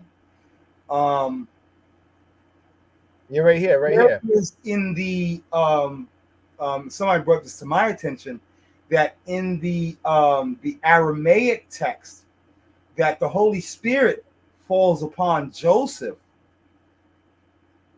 and then he took his wife. Oh, wow, that brings us to a whole other level right there, man, because there's a whole reasoning how like they spoke Aramaic, but Aramaic was like how can I say? I'm not gonna say like gutter language, but they Yeah, spoke Aramaic, it was but hood language. yeah. Because notice this that when Yeshua was crucified, as it is written, right, according to what is written, because we're just looking at what is written. None of us was there. You know what I mean? Yes, But sir. when he was crucified, what languages was the thing written in? Written in three languages. It was written in the Hebrew, Right. right? Greek It and was Aramaic. written in Greek and Latin. The Latin. Hebrew, the Greek, and the Latin. So it didn't say it was written in Aramaic. Uh-huh. You know what I mean? You know, it was written in. Did Yeshua speak Aramaic? Yeah, he spoke Aramaic, but he also spoke Hebrew, right? And his disciples also spoke Hebrew and they spoke Aramaic. These are two languages that were very close, but they have a different feel. You know what I mean? Right. And we're going to touch on some things to kind of prove that right there. I know popular scholarship, the academics, the consensus view is that he spoke Aramaic. But anyone who really seriously has studied it would find out that he spoke Aramaic, but that wasn't the main thing that's going on. It was Okay. he, you know, it didn't say the epistle to the Arameans. Uh-huh. You know, the Right, reason why they spoke Aramaic is because Aramaic was the official language of like the Assyrians and later on the Babylonians. Mm-hmm. It's like the same way that Greek culture becomes the main culture of the Romans. The Romans deal with Latin, but they imitate Greek stuff. You know what I'm saying? That's right. So there's a popular language that was being spoken when the Yehudi, the Jews, were in captivity, and that was Aramaic. So it became like the popular language that one spoke. But there That's was right. a movement to return to the Hebrew. And we could go all the way back to Ezra. Remember how Mhm. Ezra was saying that the Mhm. people can't speak, you know, the Right. Jews language. Notice it Yes, says sir. Jews and the Jews language will be the Yehudi. Yehudi is what is called in the language, Yehudi, right? But see, that's another point right there. That's a good point. And we can ride up with that point right there. You good? Ken. Yeah. Matthew 125. And knew her not till she had brought forth her firstborn son. And he called his name, it says Jesus or Yeshua, right? So even the language of this says that he knew her not. Right. Right? Right. I would Right. not do such and such until, Right. you know. Until after, right. Until after. Yeah, I know in the Catholic and the Eastern Orthodox and even amongst the Ethiopian Orthodox, there are There's additional conflict. There's a lot of conflict with that. no, no, but there's additional ideas that we could say the saints and ones who sought to be, you know, you could say Christian in their way, you know, add to it. But what the scriptures testify is what the scriptures testify. Yes, sir. Notice Yeah. that when His Majesty brought forward his Bible, Yeah. that wasn't a idea that the many of the church, you know, was very happy with. Okay. What was the most revolutionary idea in Christian Europe? It was when Martin Luther and the other started to talk about printing the Bible, Right. because then it was only the priests that really had access to the Bible. Right. And so they could lord over the scriptures. Now in Ethiopia, the only difference was that it wasn't like that the people were prevented from reading, but Right. it's that most of the service went on in the gutters, and a lot Mhm. of the people didn't really understand as fully Yeah. as we should. You know, as it went from generation to generation, the holy language was the gutters. You Yes, know what I sir. mean? Like in the Roman church, their language was Latin, right? But the people were deprived of an understanding of it. So by His Majesty delivering the Bible to the people, that's what we call that line of Judah breaking them seals. Because no man, was able to open the book and to read it, So He was able to bring forward the language in the Bible and the language that the people understood. You see what I'm saying? And I'm submitting to y'all that was an idea that the church was not happy with.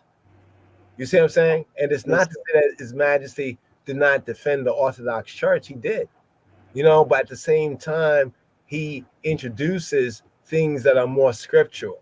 And we could go to his autobiography. If you go to his autobiography, he's there telling the priest, and telling the people, stop the useless mourning for the dead. I don't know if you read that in the autobiography, where he goes into that.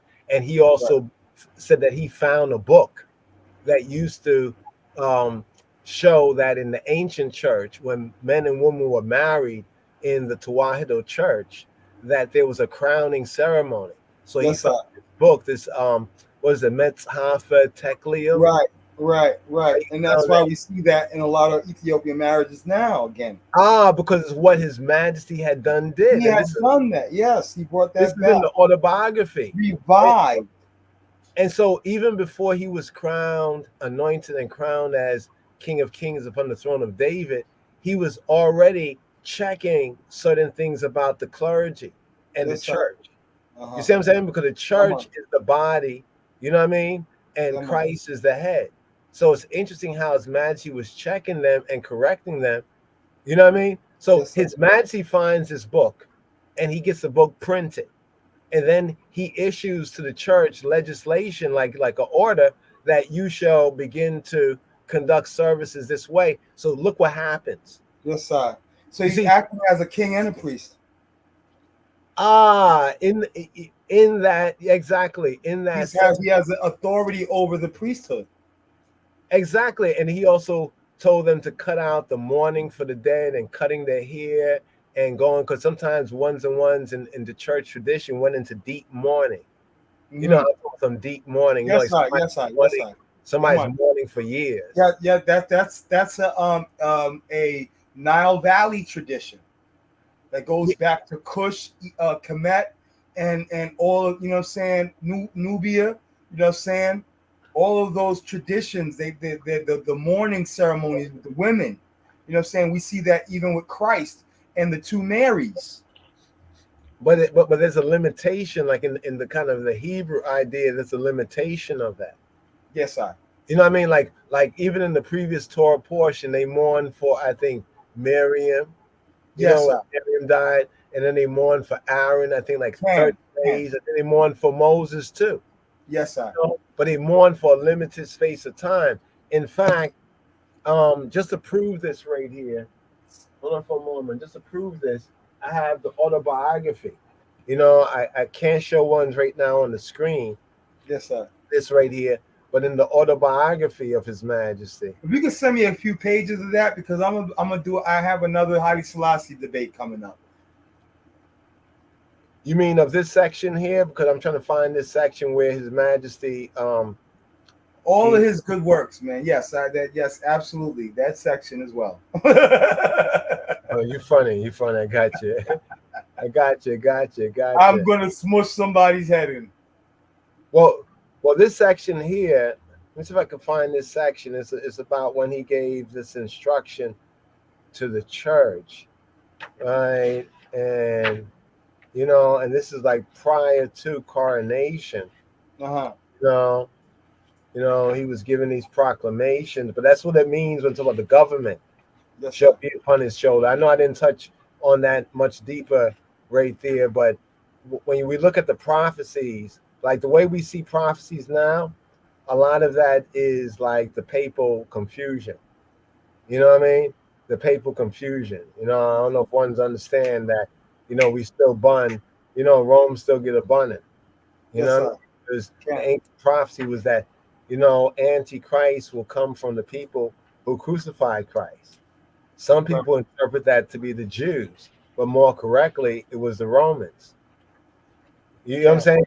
It it was many of the Yehudi intent, you know what I mean, to do so, you know, but they did not have the power to do so, you know, so the hand of it was Rome.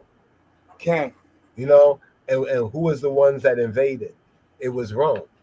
You know, okay. Oh, the thing went out right here. Yeah. Hold on for a moment. I'm trying to find this section right here. Yeah, trying to find this section. Um, but yeah, but anyway, on the whole Moorish thing, because we kind of got off on that Moorish thing. Right. It was because the Torah portion here is talking about Balak. You know, Balak is Balak, but if you say it, it sounds like black. Balak is a king of Moab. And because he didn't want to fight the Israelites, he instead hired a kind of a pastor, a priest. He hired Balaam. Now, some people say that Balaam is a false prophet. What sayest thou? I can't call it Balaam. You know Balaam? Balaam. Now I was thinking more of I thought, you know, at first I thought it was Bilal, but that's different. Balaam? Yeah. Okay. Let's go to this right here. Let's go to this because we can go into that right there, but it was a good kind of reasoning on that right there. Let's see.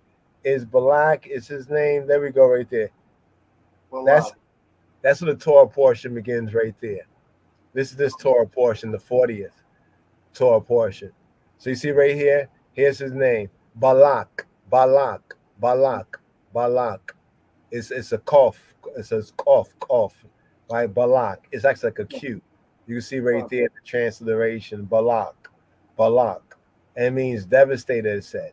He's the Moabite, he's the king of Moab who hired Balaam to curse Israel. You know? Now, this is not to get back on Noble Drew Ali, but there's some things I read back in the days, right, where he was kind of like putting down the whole Ethiopian thing. Now, this might not be his teaching, but you know, even what's his name, Dr. York and the Nuwabians, they used to put other people's like teachings. Wow. You know what I mean?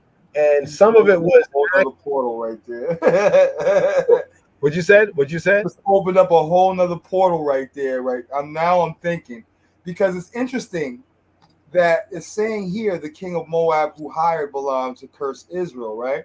And then now, you know, at that time, if you recall, Josiah Ford was trying to encourage Marcus Messiah Garvey to make Judaism or Yehudiism or Yehudim the official religion of the UNIA, of the Negro. Wow, that's interesting. And so you have these dissenters, in a sense, claiming to be from Nuwapu, you know what I'm saying, and all this, you know what I'm saying, Shabazz, Moab. I don't even know where Shabazz is. Today I saw some other thing. They said Shabazz is someplace in West Africa. I don't know, man. And what's interesting is that you'll get like the Nation of Islam talking about like, you know, the black man being God, right? And then before that, you had Reverend James Morris Webb. I don't know how many people remember Reverend James Morris Webb. Yes, sir. Anybody remember James Morris Webb? I'm familiar. You might have to refresh me a little bit. Okay, let me see if I can bring it up like this right here. Let's see, James Morris Webb. Let me go this right here. I'm gonna just look it up. James Morris, right? Morris Webb, right? Webb, and let's go Webb. There you go, right there. James Morris Webb. This man right here. Here we go, right here. Let me bring him up. James Morris Webb, right? And James Morris Webb is said to be the first one who said right here. Let me see if I can bring this up. Can one see this right here? Yeah. He's the one that was preaching in America. They said he was like from Chicago. He was a Chicago, some say Chicago mystic or a reverend, right? And Yes, he sir. was publishing publication like the Negro Universal King and Negro Universal King coming to rule the world. And here's a quote from Charles Price, Becoming Rasta, Origins of Rastafari Identity in Jamaica, page 47. Now remember, James Morris Webb, he's a Black American. Just want to note that right there. You know what I mean? Yes, sir. So it says, perhaps some people confuse Garvey's ideas with those of Reverend James Webb, who in 1924 pronounced the coming of a redeeming Black king in a speech delivered in Liberty Hall. You see what I'm saying? So there's a speech delivered in Liberty Hall, Okay. and James Morris Webb, what I recall, I think this is an accurate quote, right? I would say quote me on this, but verify it. He says, look to Africa where a Black man will be crowned king. In him you will find the Redeemer. And so he was preaching this all back in like you could say, man, I think he's been preaching this back in the teens, right? Right. You know, like back in the teens into the Right. 20s. Has to be Pre-Garvey. So when Garvey came to America, 24.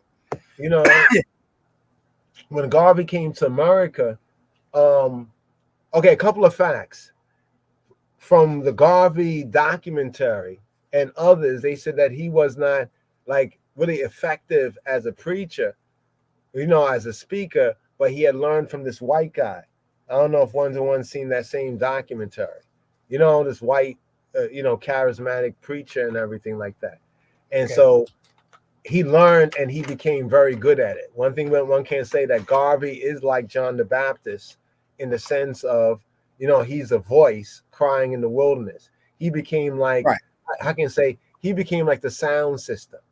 If you wanted your sound to be heard, you needed to play it on his sound system. He became that voice in the wilderness. Right. Remember, Elijah Muhammad called America the wilderness because that's how Black people took this sojourn. Like America's like the wilderness.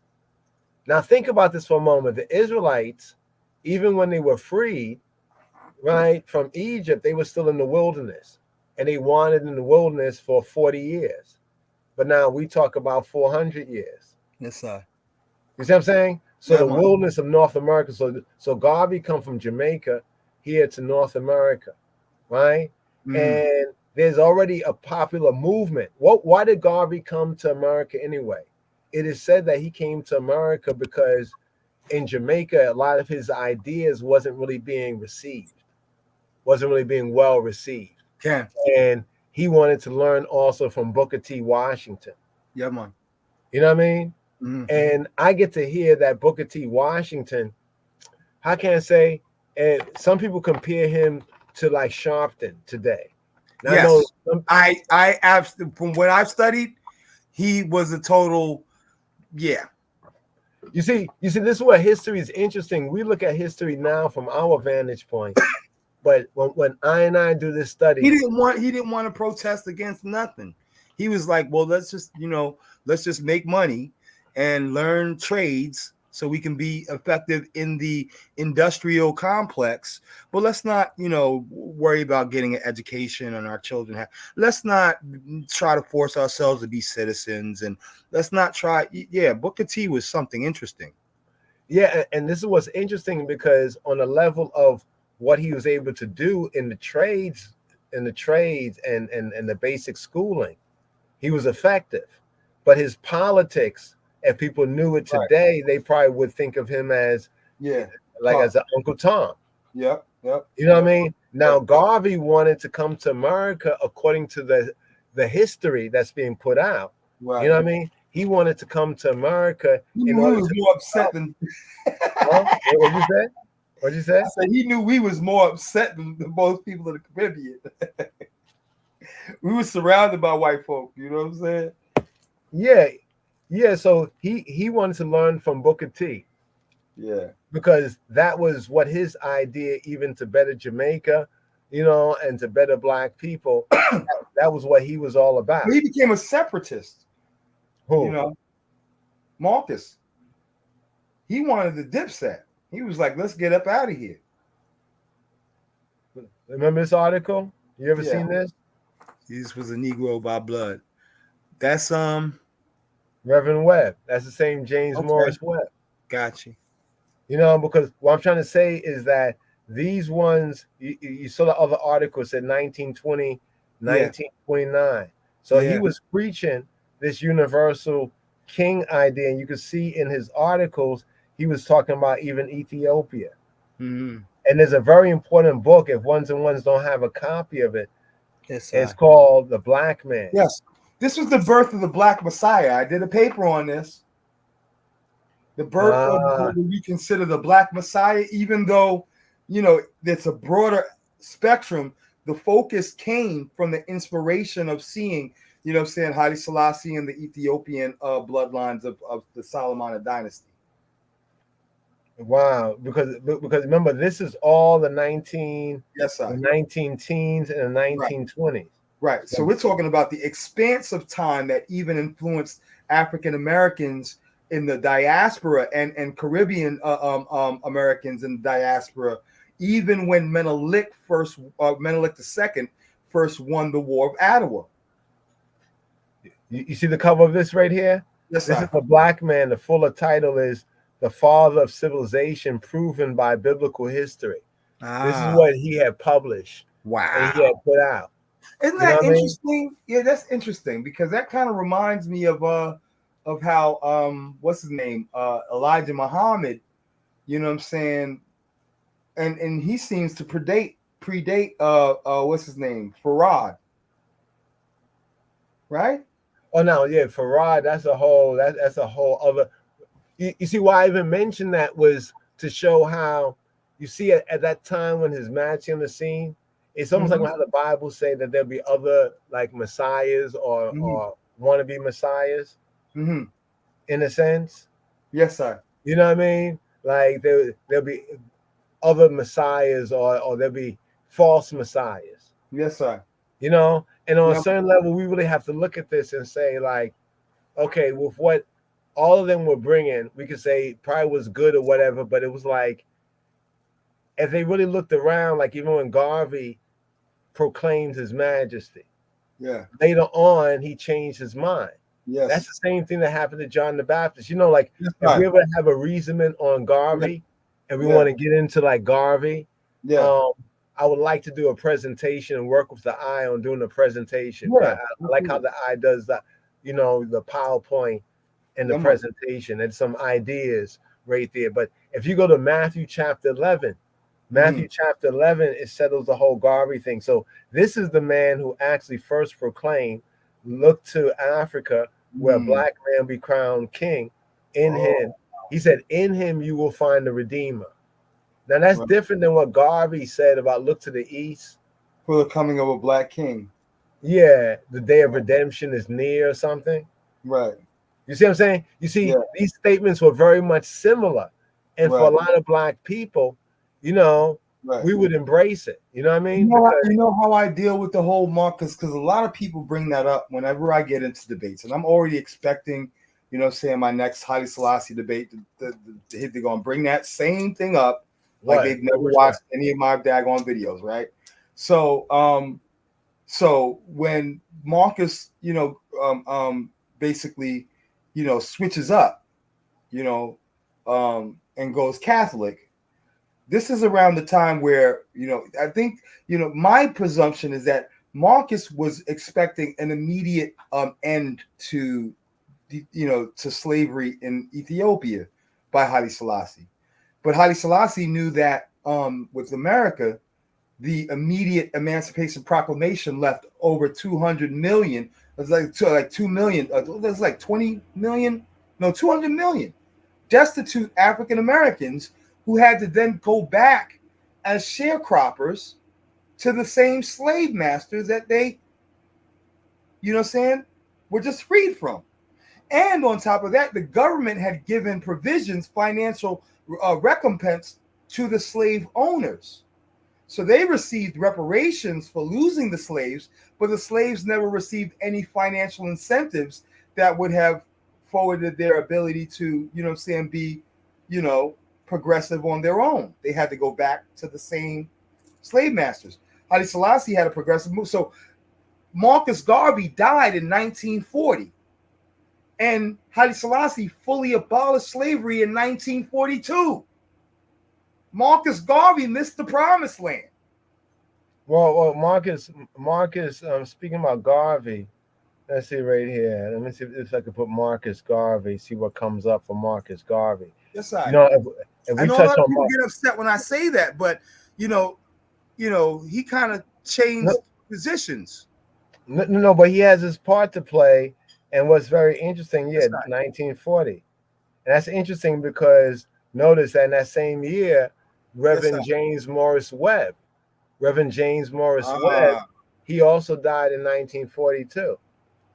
Yes, I. Yes, I. You know, as well. But Marcus is definitely a Black John the Baptist because when we think about the Baptists, what did the Baptists do? People confessed their sin, right?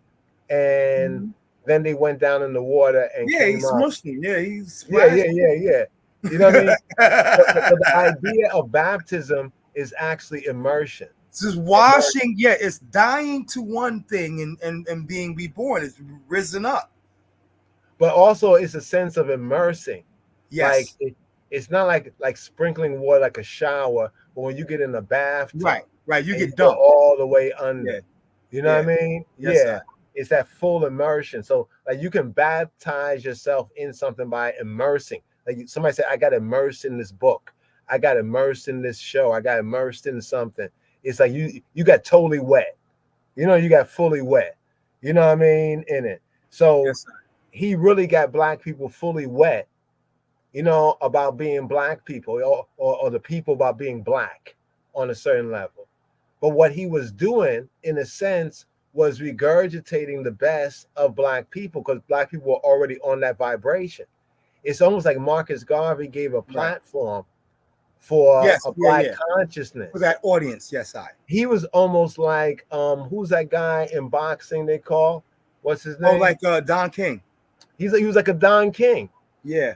Of He's pro-Black. bringing it to the forefront. Yes, Yeah, of pro-Black.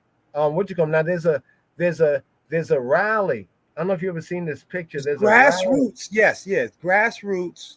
You know what I'm saying? Yeah.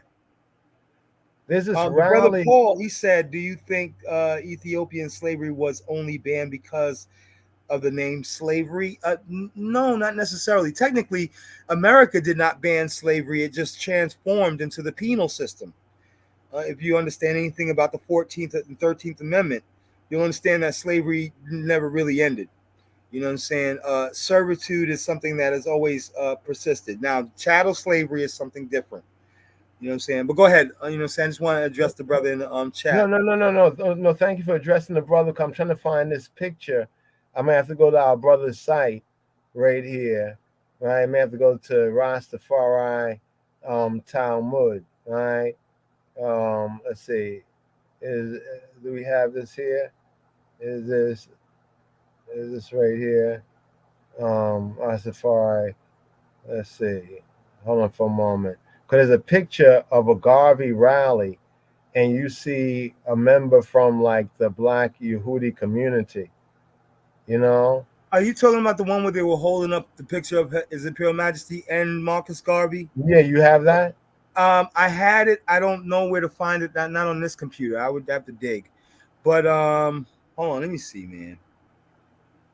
Yeah, that's I believe that's the Commandment Keepers out there in Harlem.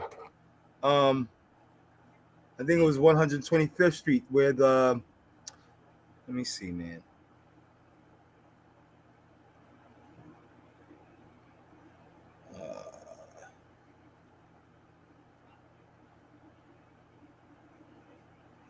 Let's see. I might have it somewhere. Yeah, hold on for a moment. I'm trying to remember the site. I know I put it in so many PowerPoints, but you know, after a while, my PowerPoints start disappearing. I have to freaking go back to the old videos. Yeah. But in that picture there, you can see that that's a significant picture, and that's a picture that I think we need to get a better resolution of that one right there. Yes, I. You know, Yeah, I've seen one that was done, and it was in color too. They had some kind of graphics that enhanced it a bit, and it looked really good. But yeah, that's the picture of I think that's Josiah Ford or one of or Matthews. Um, and they're holding up Haile Selassie like an ensign. I always use that in almost all of my presentations and debates on Haile Selassie. You know what I'm saying? I always have that image because I want to remind people that we predate One West, and that Haile Selassie was the ensign that reminded us, brought us back to all remembrance of who we were, and the regathering of the outcasts and dispersed of Israel. That is aye. You understand what I'm Oh, saying? yeah. Isaiah 7 verses 11 and 12. Hold on for a moment right here. I'm trying to find this brother's site. Brother Ison, I don't know if the eye is still on, but if you can put your site in the chat. Put your site in the chat. I don't know right here. I'm not finding. I know we have Renaissance. Yeah. I think it was a Talmudim or Talmud, I think teaching. Yes, see right here. Yeah, I'm trying to find this other site. It's a very good site the brother put together over the years. Chant. But I know the picture is there as well. It was at one of the rallies, but you already described it there, but people can see it for themselves. It'll be even much more to be able to see that this representation was there, and that was at the time when you could say he fulfilled his John the Baptist kind of role. Because John the Baptist lost his head too. You know what I mean? John the Baptist lost his head. You know that, right? Yes, I. Yeah, John. Okay, John this the is Baptist lost his head. Yep. yeah. This is right here. Universal Ethiopian Anthem. You know, by Burrell and Ford. That was like UNIA. And that's the anthem that ones and ones pick up, and they attribute it to Garvey. Yeah, they attribute it to Garvey, but actually it came from a black Jew. You know what I mean? Who was linked to Ethiopia. Yeah. Pray the eye on not getting the name right there. Um, it was Midrashim, the Midrashim. Let's see right here, Midrashim right here. Let's see. Let me go to this and let's see if this pick up on it. Let's see.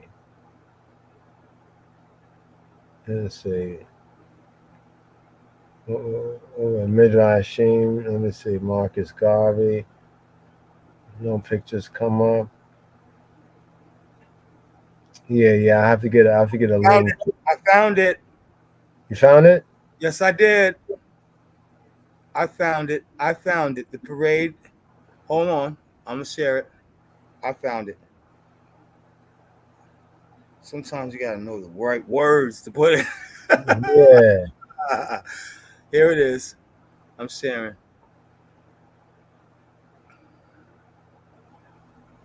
You sharing? Yeah. No. Do I have to do anything?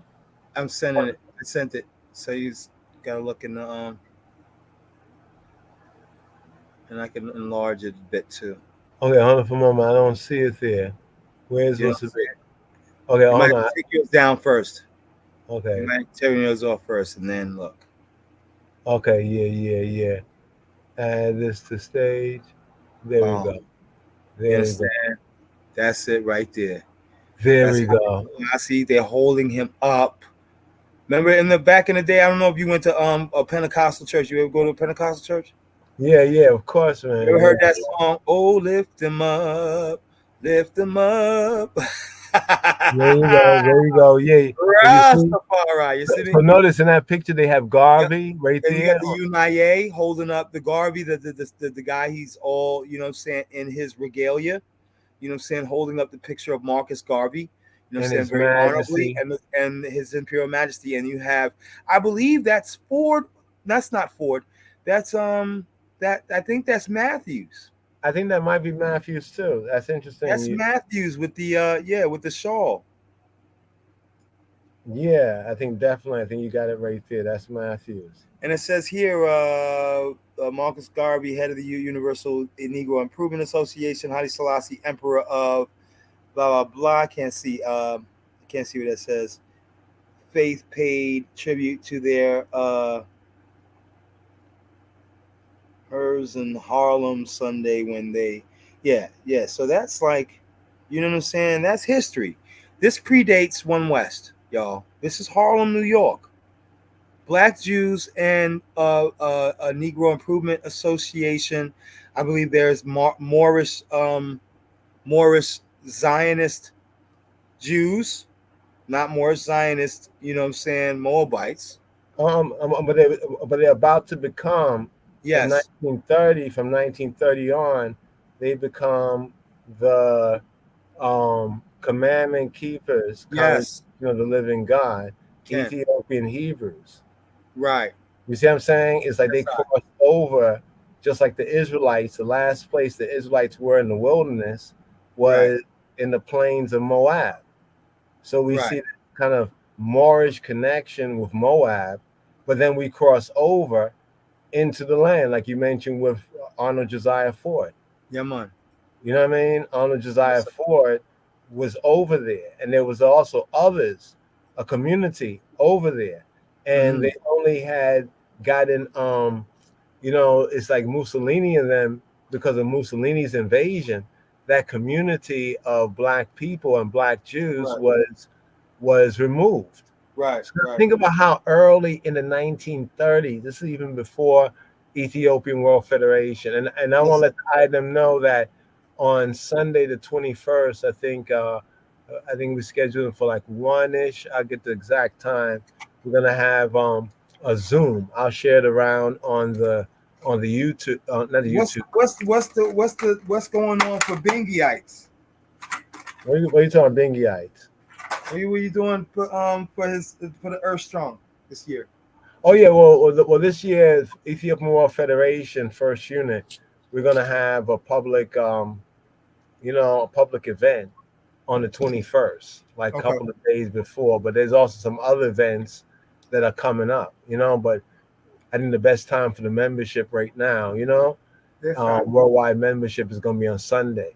I think around like 1-ish, I'll send out the flyer for that, But one of the themes is like how he's like the modern day Messiah, and some will see it as the modern black Messiah, modern day black Messiah. In his time, he shall show who is the only potentate. When we look at everybody's plan, and we say whose plan was the better plan and the bigger plan, it was the Israelite and Ethiopian connection plan. That was the bigger plan. No, Christ even said that. He prophesied it when he said that the queen shall rise up. The queen of the south shall rise up in judgment. In judgment. Why was it so significant for Christ to have made mention of that, even in the scriptures, for that to be written in? Yep. That's interesting. You understand what I'm saying? Yeah, man. Save a copy of that picture there. What was that? Yes, I. I'm gonna save it and then I'll send it to you. I'll send it to you. Yeah, parade. That was the parade. Yes, I. Parade. You and I parade. Amsterdam News. Parade reassemblant. Hold on, let me see if I can move this. Nope. Let me say that. I know I have that somewhere, but let me see here. Yeah, but that's give thanks for that, man. Oh, that's written in French. That's like in French. I can't even. Amsterdam News. Yeah, I don't see. See the You see site. that? You see that? You see how Yeah, I some of went that, to the site though. Yeah, I went to the site. I and can we see send how, it. we see how that is that has to be in French. Yeah, You see, that's I in front. find that they be hiding a lot of stuff I know, among the man. nation because they know that we're gonna look around for it. So Right, in the English speaking, they don't really have that there. You have to go on a French site. right. You In know what I'm order, saying? you know what I mean? Can't That's have deep. nothing nice, man.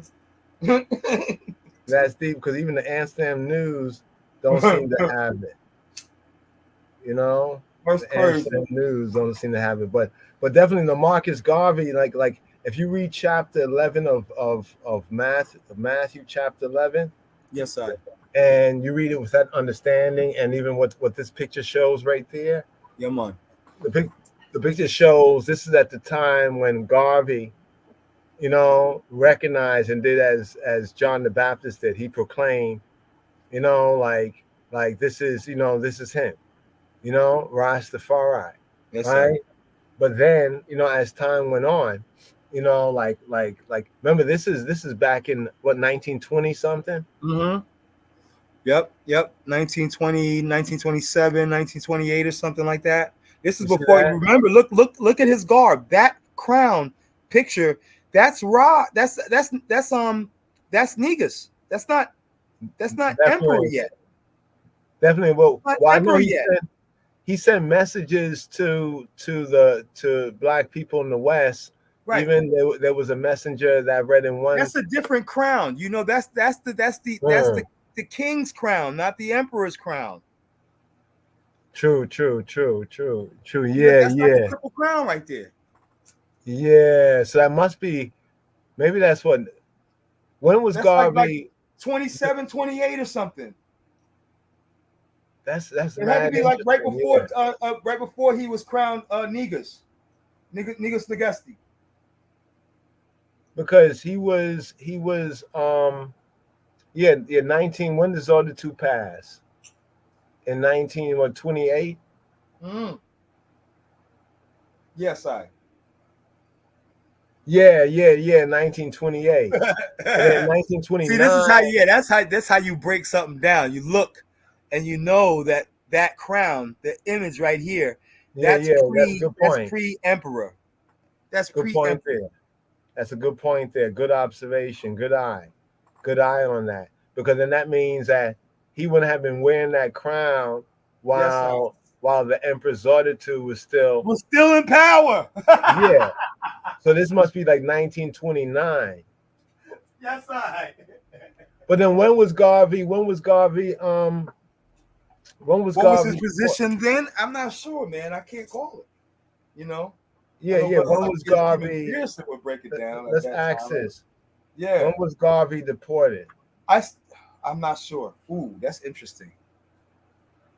Because this is what we get the link with when the message reached like the Caribbean, reached Jamaica.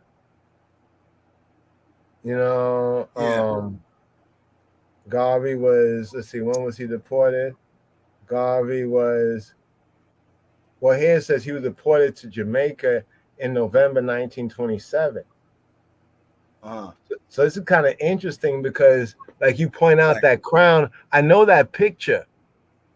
The picture that's there. I know that picture.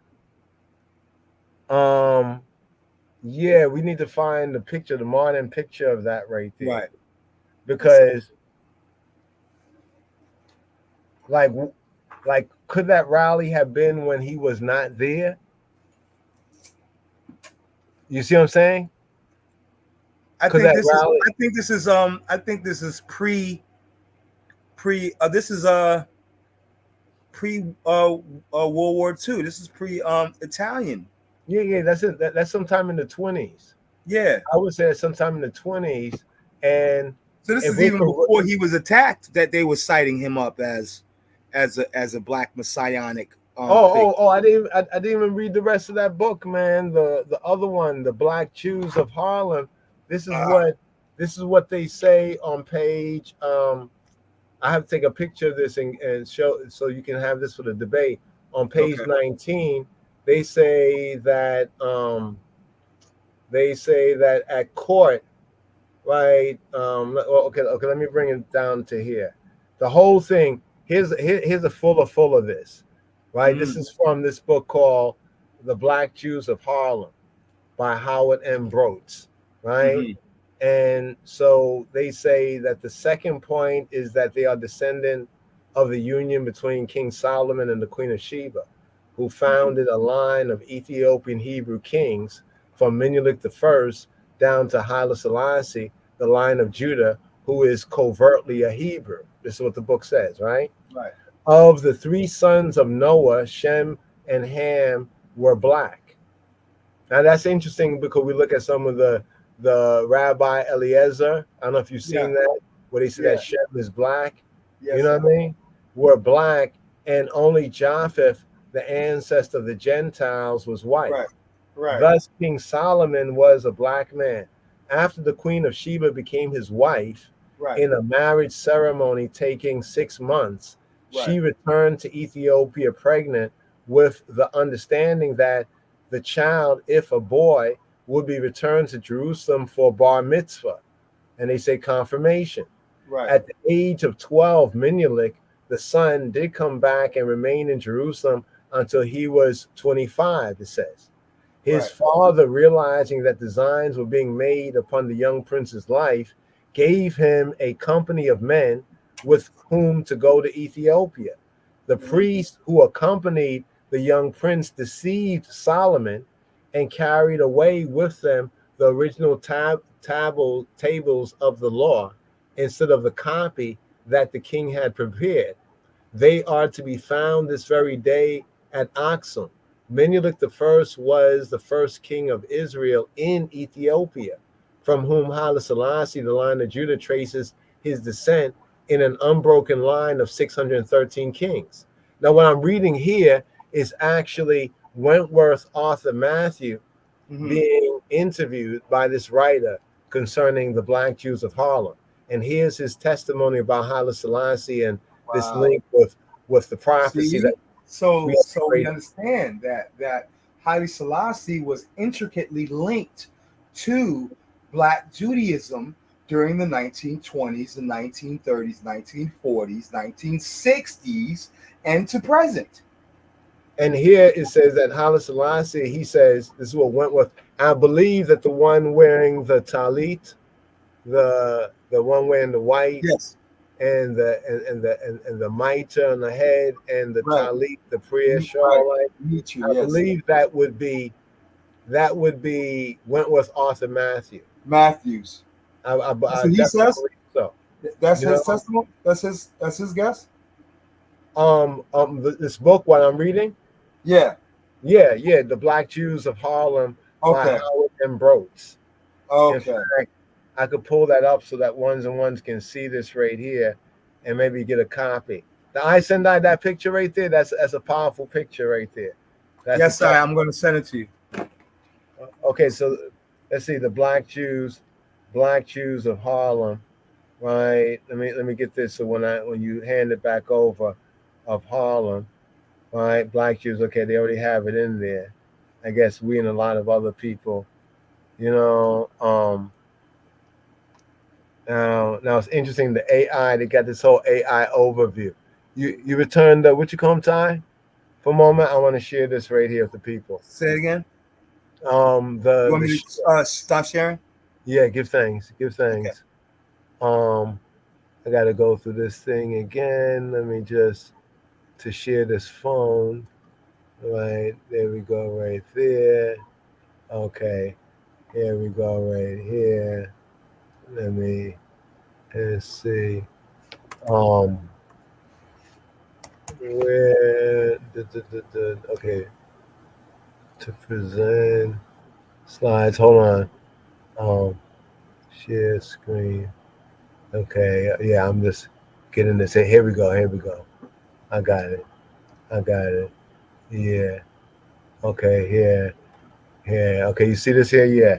So here, this is, I just looked up Black Jews of Harlem. So I want to show you all the book right here.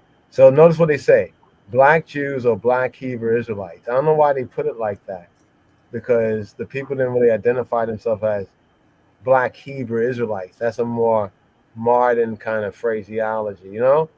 But this is an AI overview. I don't know if you see that there, right? Because now when you go Google search, sometimes they'll give you the search, sometimes they'll give you this AI overview. You see it? Y'all see it? Yes, sir. So here it says a minority ethnic group in New York City who first appeared in Harlem in the early 1900s. By the 1930s, there were at least four distinct groups of Black Jews in Harlem, including, here we have the Commandment Keepers, Holy Church of the Living God. I don't know why they say Holy Church, Commandment Keepers, um, Congregation of the Living God, founded by Rabbi Wentworth Arthur Matthew, who believed the black people were the ancient were of ancient Israelite descent. And then there was Beth Benai Abraham, look, founded by Rabbi Arnold Ford at 459 Lenox Avenue. And then there's Morris Zionist Temple, founded by Rabbi Mordecai Herman. That's the one that was in the other picture, right, in 1921. And Ever Live, right, may have begun as early as 1917 under the leadership of Elder W. Robinson. So look, so from our digging over time, we're able to find that there's at least, you know what I mean, four different distinct groups in this time period. You know, the one that would kind of survive on would be the Commandment Keepers, Congregation of the Living God, or they say Holy Church right here. You know, but the So, one that you showed in the picture, that was a more Zionist temple. That was yeah, Rabbi Mordecai Herman, 1929, and then the one that we know of is Rabbi Arnold Josiah Ford, right? That was the Beth Benai, you know, the house of the sons of Abraham. He called it okay. Beth Benai Abraham. But the interesting one is the one that they say ever live, because that goes back to 1917. You know, let's see if I Damn. can get the book. Here's a book right here, y'all. Here's the book right here. This is the book Mhm. right here. Black Jews at home. Yes, sir. This is the book I'm reading from. So if anybody get like a snapshot, a screenshot of this, you know, this particular Mhm. book right here, right? This book right here. So I'm on, actually, what page I'm on? I'm on page 19 right now. And so here, this is all from Rabbi Wentworth Arthur Matthew. He said Haile Selassie's connection with the Coptic Church is due to diplomatic pressure from Britain, which requested in 1896, after the Ethiopian-Tian War, that all kings coming to the Ethiopian throne be Coptic Christian. Now, that particular statement of his, I put a question mark on it, but it's interesting all the same. But this is the main part that I think we need to take notice. He says, however, the court at Addis Ababa is closed for business on Friday afternoons and all day Saturday. No chozier or pork is eaten at his palace, and he follows the falasha ritual. This is the understanding of our people concerning Haile Selassie and Ethiopia and Israel connection back in the 1920s, you know, the 1920s and 30s. Then he says this right here. He says Haile Selassie is the present day king of the house of Israel. And this is proof that David should never lack a black man to sit upon the throne of Israel. When Mussolini overran the country, Haile Selassie stopped at Jerusalem to pray in Hebrew before proceeding to the League of Nations. And now here's the last part. He says, it is from Addis Ababa that I derive my authority as the head of the black Jews in the United States. He says, we are Africans or Ethiopian Hebrews. So that's like a direct quote It said Yes, to sir.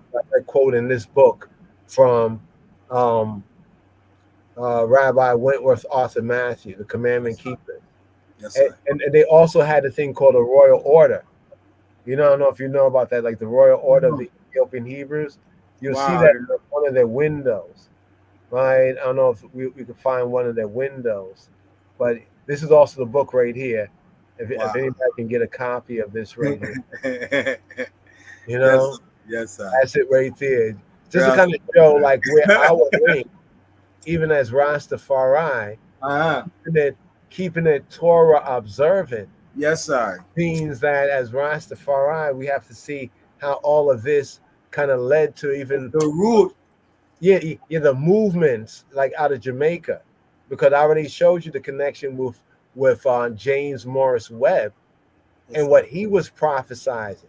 So in that clip that we read from Rabbi Wentworth Arthur Matthew, he said that David would never lack a black man, Uh-huh. because already before that, in the early 20s, you had one preaching like James Morris Webb, you Yes, know, sir. about the universal black king, you know, and a black king coming, you know, and he's a Right. preacher. This is the birth. That's what I said. This is what gave rise to the Black Messiah movement. You know what I'm saying? And it was absolutely Haile Selassie the whole time. This was what gave the new face to when white Jesus started turning to black Jesus. And see, this is where the book of Enoch comes in. I like to actually show the book of Enoch. You know, there's a passage in the book of Enoch where it speaks about I think I might have that picture. Hold on for a moment. I think I might have that picture here. Come on. Let me see if I can go to my gallery right here. And let me see some of the pictures right here. I might have that picture. If it's not here, I don't know why it should be over there. This is like sometime for the screensavers, you know, some of the Yeah. pictures here. You know, I'm just trying to find this one. I don't know if I have this one, if I did it on this machine, you know, oh, there we go. There we go right there. There we go. Read that right there. The That is, Ethiopic book of Enoch speaks of the Messiah, second advent. We have a Messiah coming forth from the bosom of the community. He is a man, only yet a glorified man, and superior to the community from which he springs. now this right here is from the Ethiopic book of Enoch. Now I noticed I didn't, that was a quote, like a kind of description of passages in Enoch that seems to speak about a Messiah who would be the son of David. Remember, David called Yeshua Lord, right? Didn't David call Yeshua Lord? Yes, I. Does His Majesty call Yeshua Lord? Yes, I. Okay, so that prophecy fulfilled. My Lord. You see me? You know what I'm saying? Because that's what it says right there. But they were thinking that, in other words, they were thinking that the Messiah, son of David, instead of the Messiah, son of Joseph. Yeah, man. You see, because the book of Yes. Enoch breaks that down, and that was the understanding of messiahship. They were like two schools of Right. thought. Now, did you ever read that thing from Maimonides? Oh, Maimonides, Maimonides, yes. It which thing? says, okay, here's the quote. If a ruler will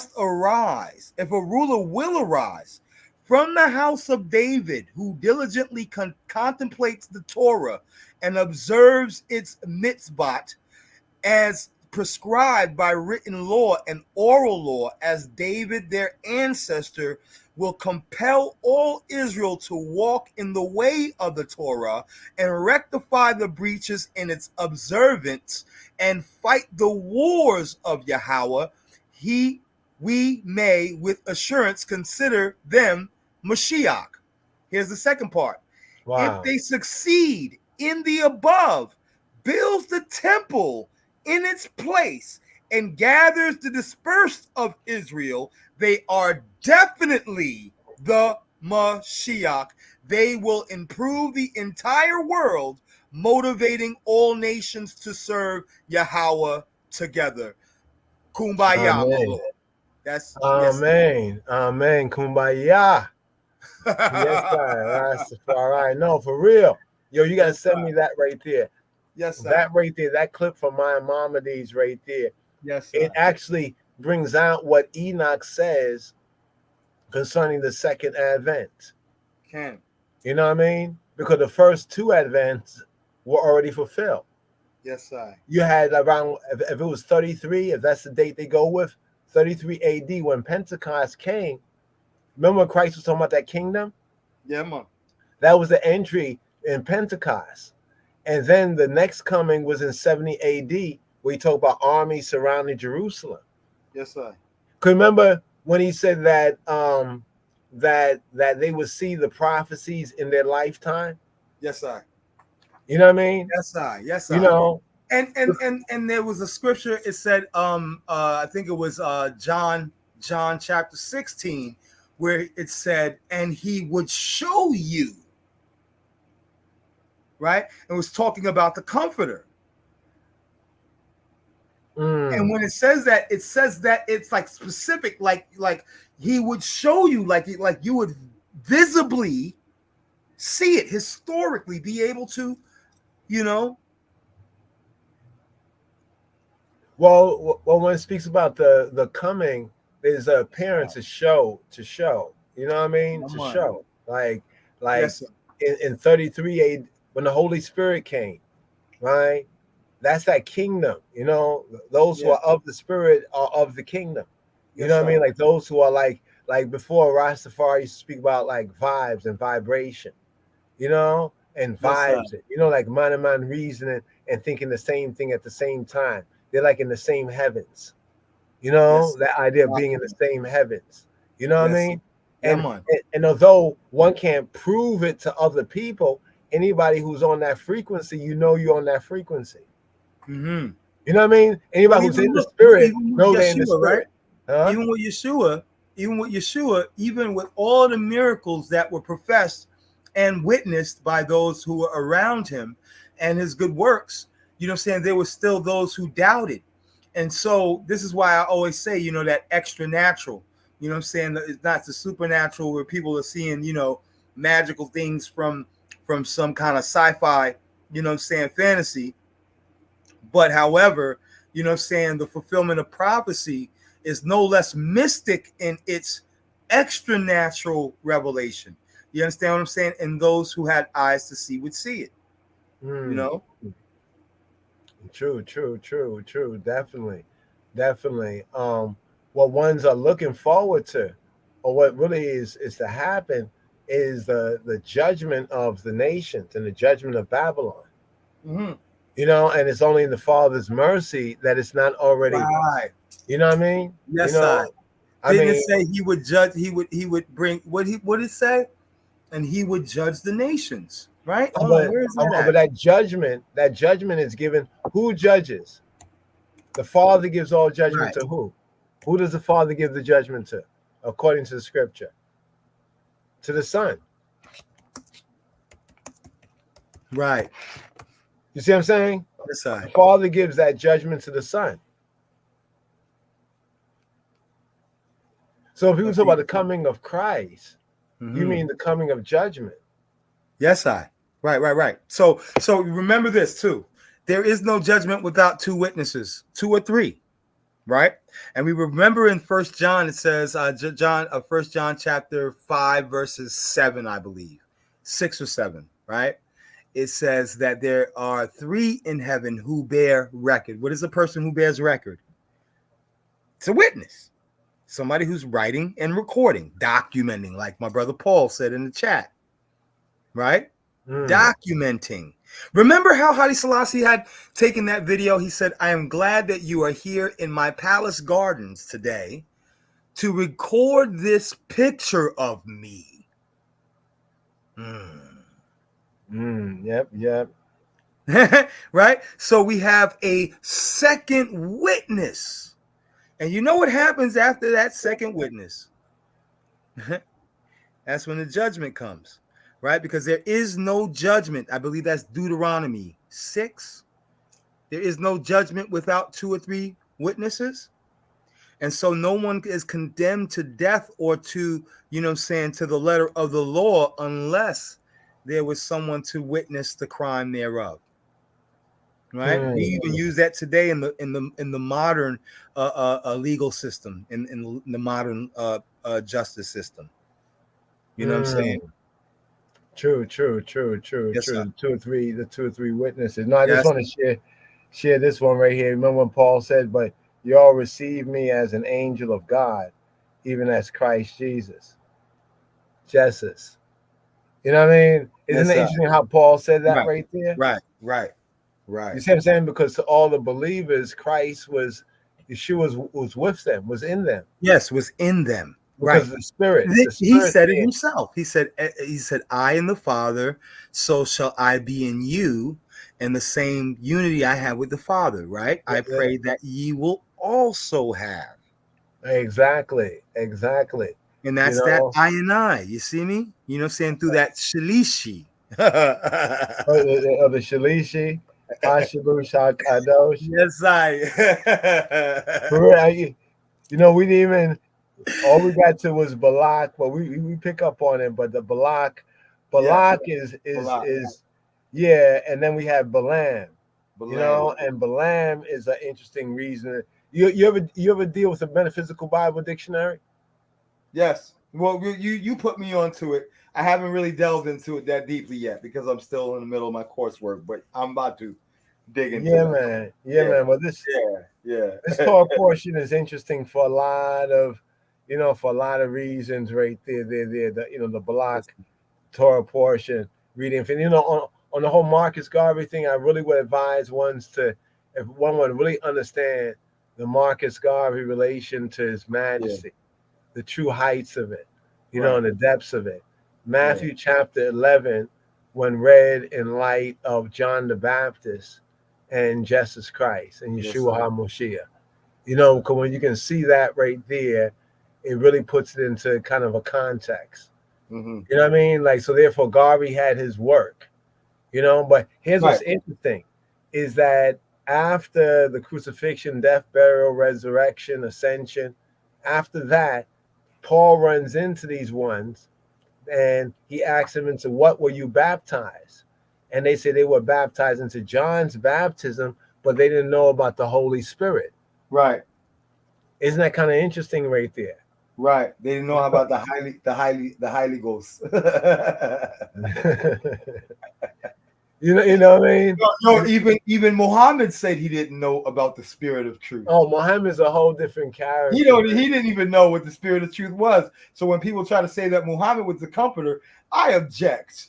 No. That was like, the Mohammedans lied to the Ethiopians. We got to bring that reasonment forward. Man. Yes, the Mohammedans lied to the Ethiopians. You know what I'm saying? He saved their keisters, you know what I'm saying, when they were being, persecuted. They ran to Ethiopia. Yeah, but it was like under like false pretense. Yeah. Dr. York put something out before he really went totally mad. Dr. York. Huh? What you said? That's the fire bun, Dr. York. A baby touch of that. Now bun the bomb buckler, boy. Well, he get burned, but I know he was taking and stealing a lot of people's research. Yeah. Oh, so he got sued by the Church of Scientology for the Ashtar Command and stuff in that one about aliens and the Anunnaki. He stole that directly from L. Ron Hubbard. He got sued. Half of his books were taken from movies and from any little thing that he could gather. But there was something that he said about the Islam thing. I get the eye on that. The Ansars. The Ansar of Somalia, right? Or was it Somalia? Yeah, because he said his father, he claims that his father was a chieftain of the Ansar tribe Oh yeah. Then he claimed in the book is Haile Selassie Christ that Yes. his Right. That's master was responsible. that is scroll 29. Scroll 29, y'all. Scroll 29. But in another printing, you know, we know who was really doing the work. It was a lot of sisters doing the work. Yeah. Like he would basically tell the artistry was, the artistry is a sister too. I can't lie, to this day, some of it is hilarious. The Yaku. Oh no, that Yakub stuff, man. Yo, that I want to beat the brakes off that whole Yakub stuff because but some of the images of Solomon and Sheba were dope. You know what I'm saying? I mean, some of the Old Testament, like that whole thing went through its own phases. I mean, they had the Barry White waves. You know what I'm saying? But but overall was pretty fire. Yeah, but I think after they moved from Brooklyn, they were doing some shiesty stuff too. But yes, there was some things there was some things that seemed commendable, like during that time. You know what I mean? But then it's almost like if you watch the whole career, it's like somebody losing their mind. Yeah, but I believe that's because behind the scenes. There was a lot of stuff going on behind the scenes. What they were doing out in the streets and stuff didn't reflect what was really going on inside their compounds. And when he came out trying to diss Haile Selassie, if you notice, in the early days, he was using Haile Selassie as great African leaders, great black leaders.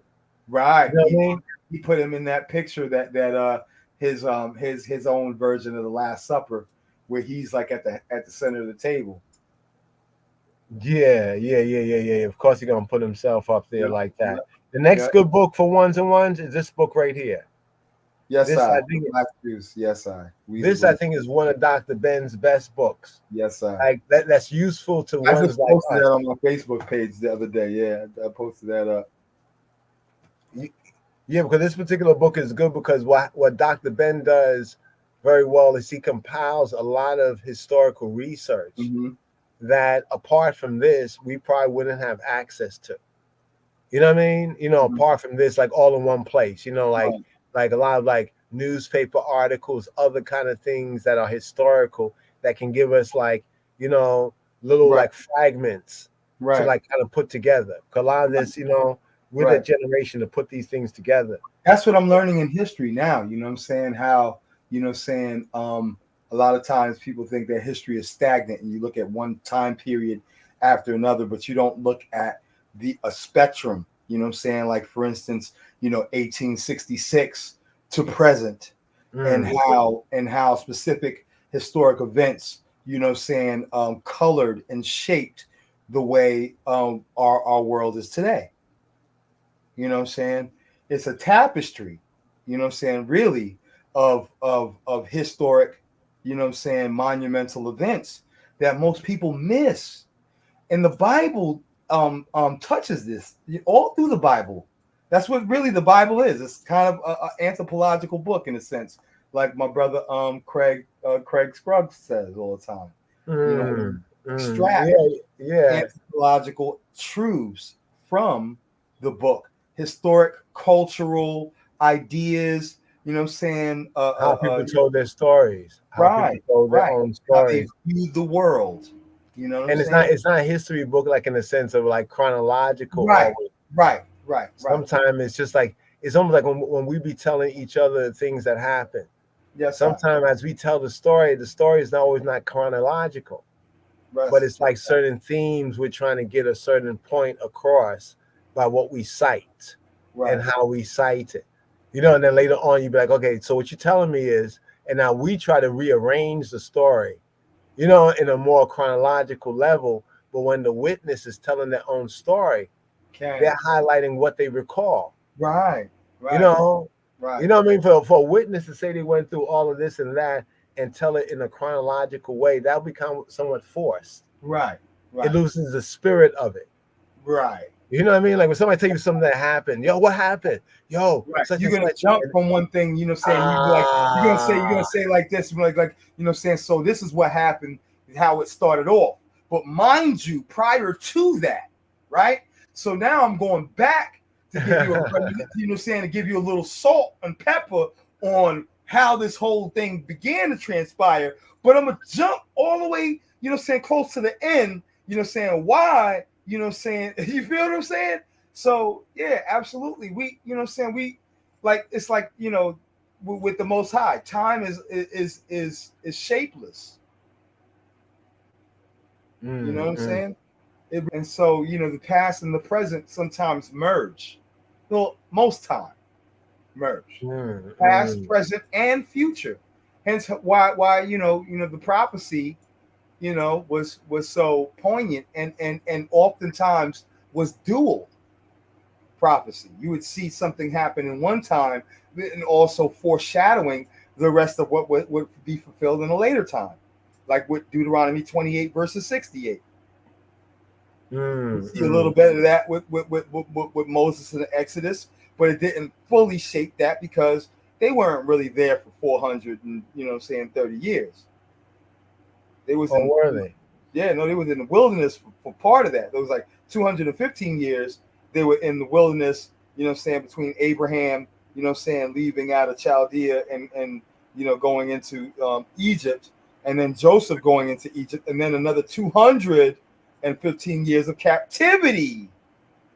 So they weren't even captives for the whole 430. No, but it doesn't even say that they were captive. They were strangers. They were in the land of strangers, and that they were in the sojourn in Egypt. Right.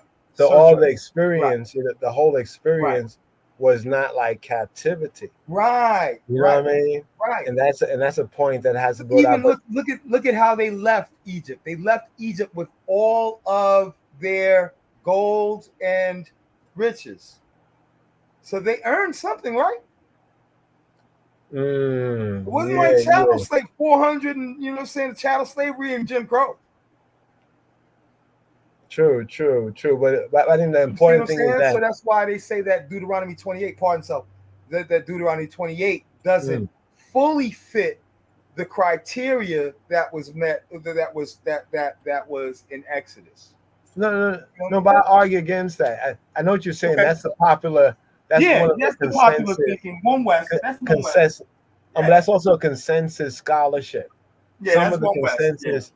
The academics and some of the camps also hold to that view, and I would challenge that based on what the scripture is saying. Okay, that's right.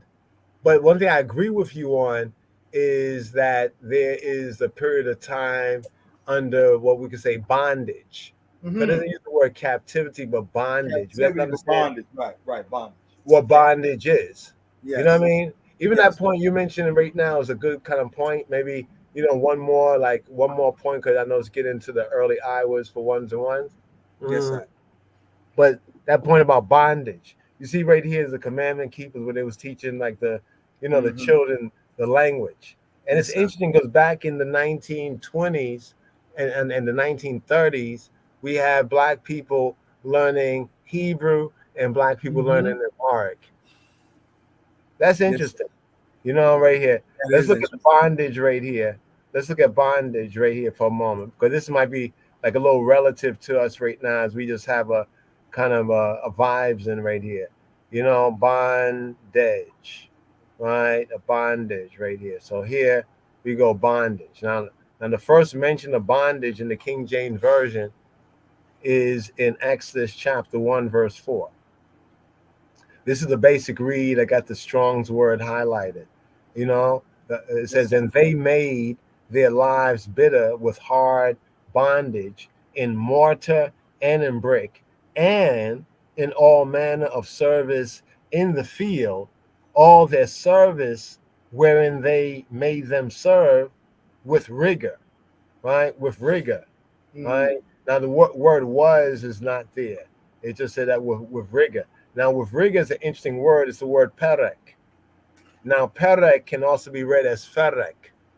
Now, I don't know if ones know that the term Africa, according to linguistics, can be linked to an Afro-Semitic term that's found in Arabic that can mean like Afrika, like Afrik, like ferek. Ferek mean like to separate, to divide. And also in the Amharic, ferek. But here we have perek. Perek is like hardness, severity, cruelty. But let's look at this Mhm. word for bondage. Bondage is aboda. Like aboda in modern Hebrew, they'll say like avoda. Avoda.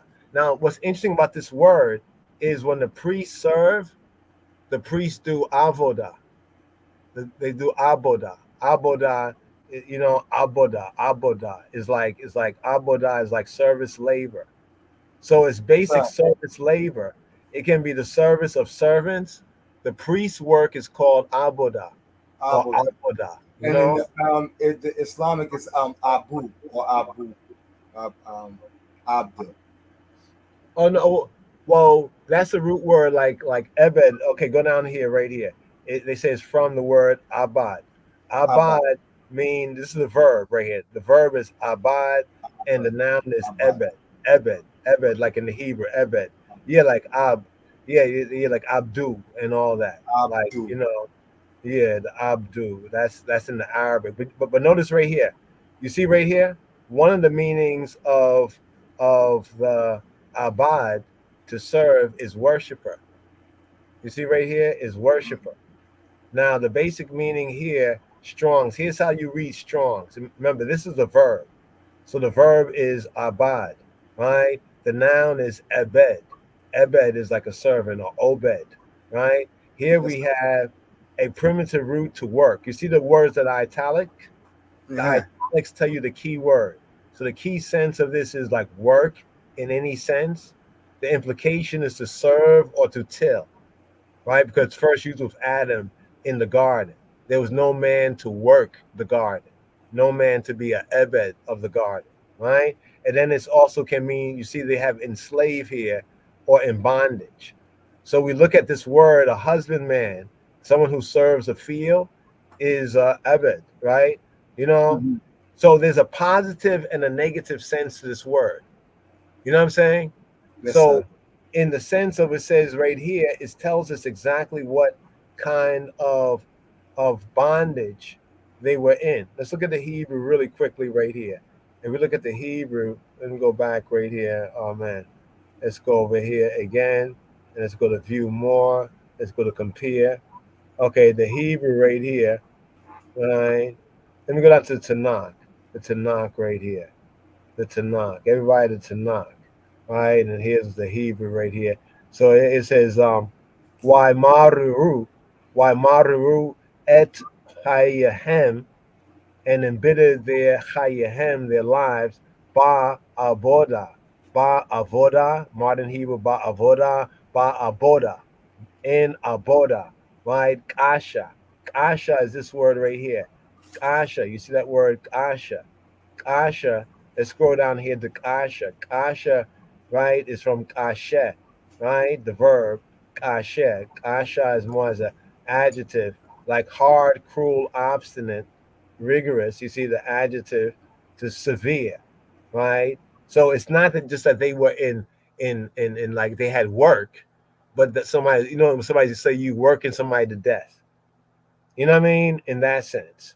It's not that they're just doing a job, but you're like overworking them, right? It says be homer, right? In mortar, u be lebanim. It sounds like Lebanon. Lebanim means white, right? But here it means like Huh. white. Right. You know what I mean? So the word for white is interesting because Lebanon, right? Lebanon, right here, Lebena. Lebena means tile brick, right? Pavement. But where does it come from? It comes from the word brick, whiteness, the whiteness of clay. Laban, look at Laban. You remember? They say Jacob made the white man. If I could crush that with Hebrew Laban. pronounce. Laban was the one of the fathers, right? Or one of the Look, wives. look what Laban's name means to be white, right? And that can have a positive, right, or even a negative sense, Laban, right? Because you can be Laban white. was here when the mother father. He worshipped a different God, right? Well, yeah, he had a different, like, kind of a different Was it theology. Rebecca's father? Um, Rebecca, Rebecca's brother Okay. is Laban, Rebecca's brother. You know what I mean?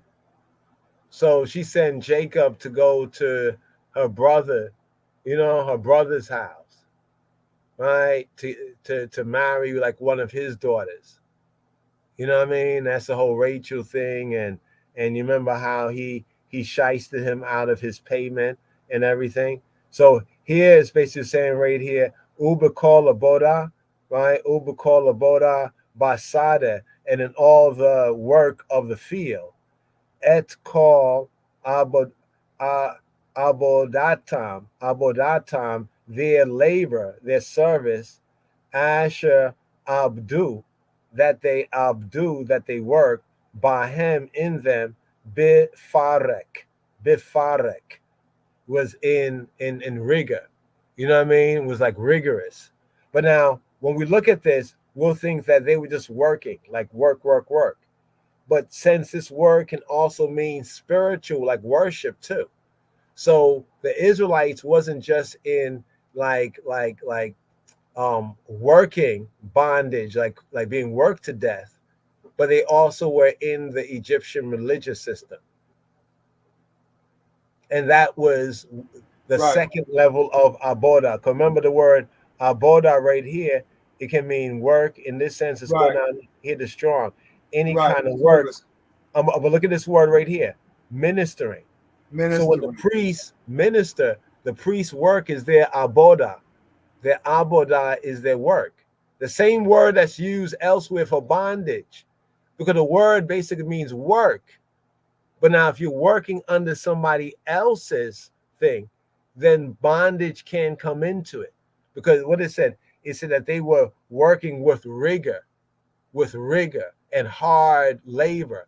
Remember the abodah kasha, right? That hard labor, that rigorous labor. But they also were caught up in the religious ideas, if you understand me, right there, the religious ideas of the Tawi, of the two lands, right? And that's also what they were delivered from.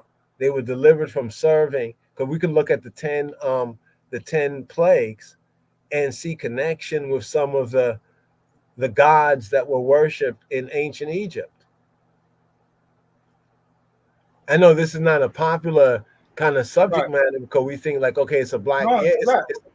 it's a black culture, Right. but it's like, how can I say, if I if if I'm a Hebrew, black Hebrew, but there's a white Jewish group that is very kind of like, ultra orthodox in their own kind of way, and I say I'm a Yehudi, I'm a Jew, that don't mean I have to worship their way.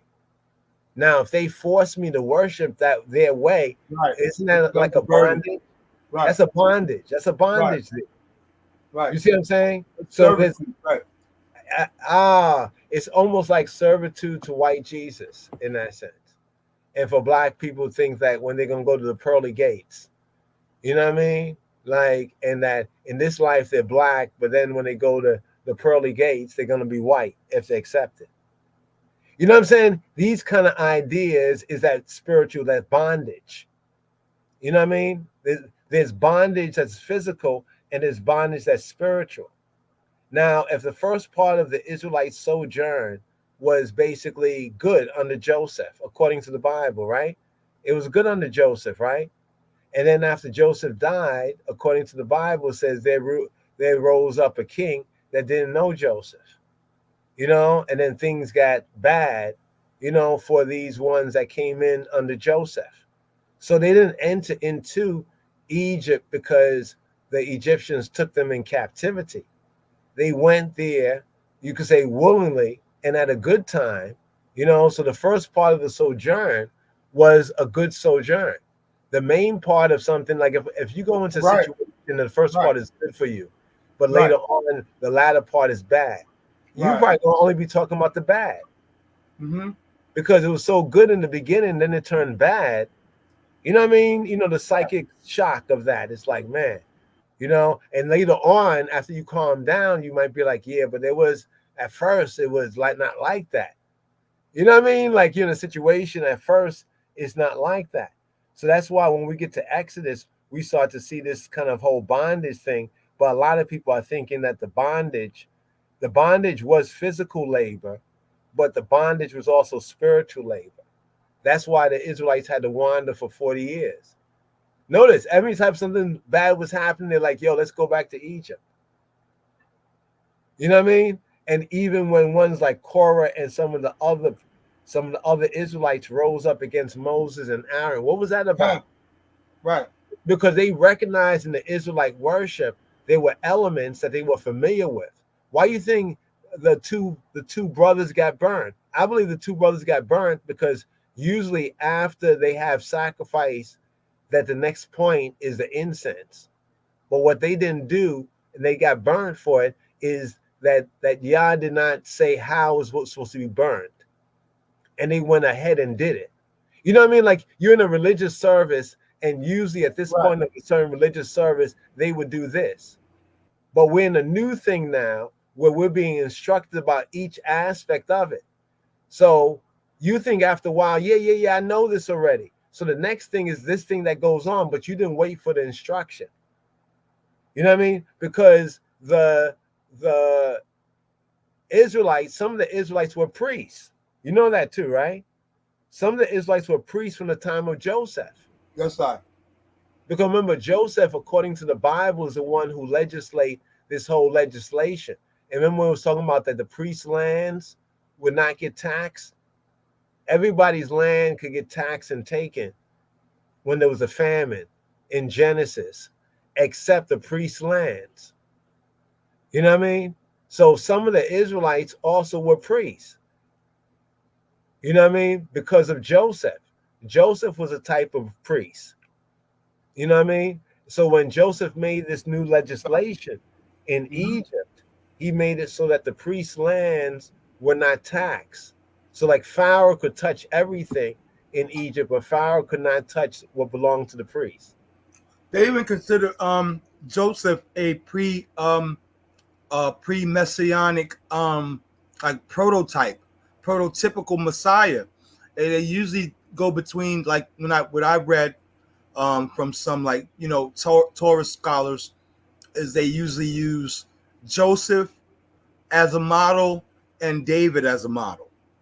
Between those two, when it comes to, like, the defining what a Messiah is. You know what I'm saying? Well, definitely he was, like, if you think about the blessing that his father Jacob, Avinu Yaakov, gave to the sons, he gave to Joseph a very interesting blessing. And remember, he took two of Joseph's sons for his own sons. You remember in the wilderness, the tribe of Levi was not a part of the regular count of the tribes.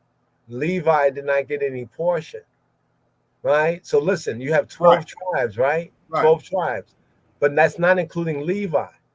A lot of Israelites don't do this math right here. You had 12 tribes when they came out of Egypt, but this is not including Levi.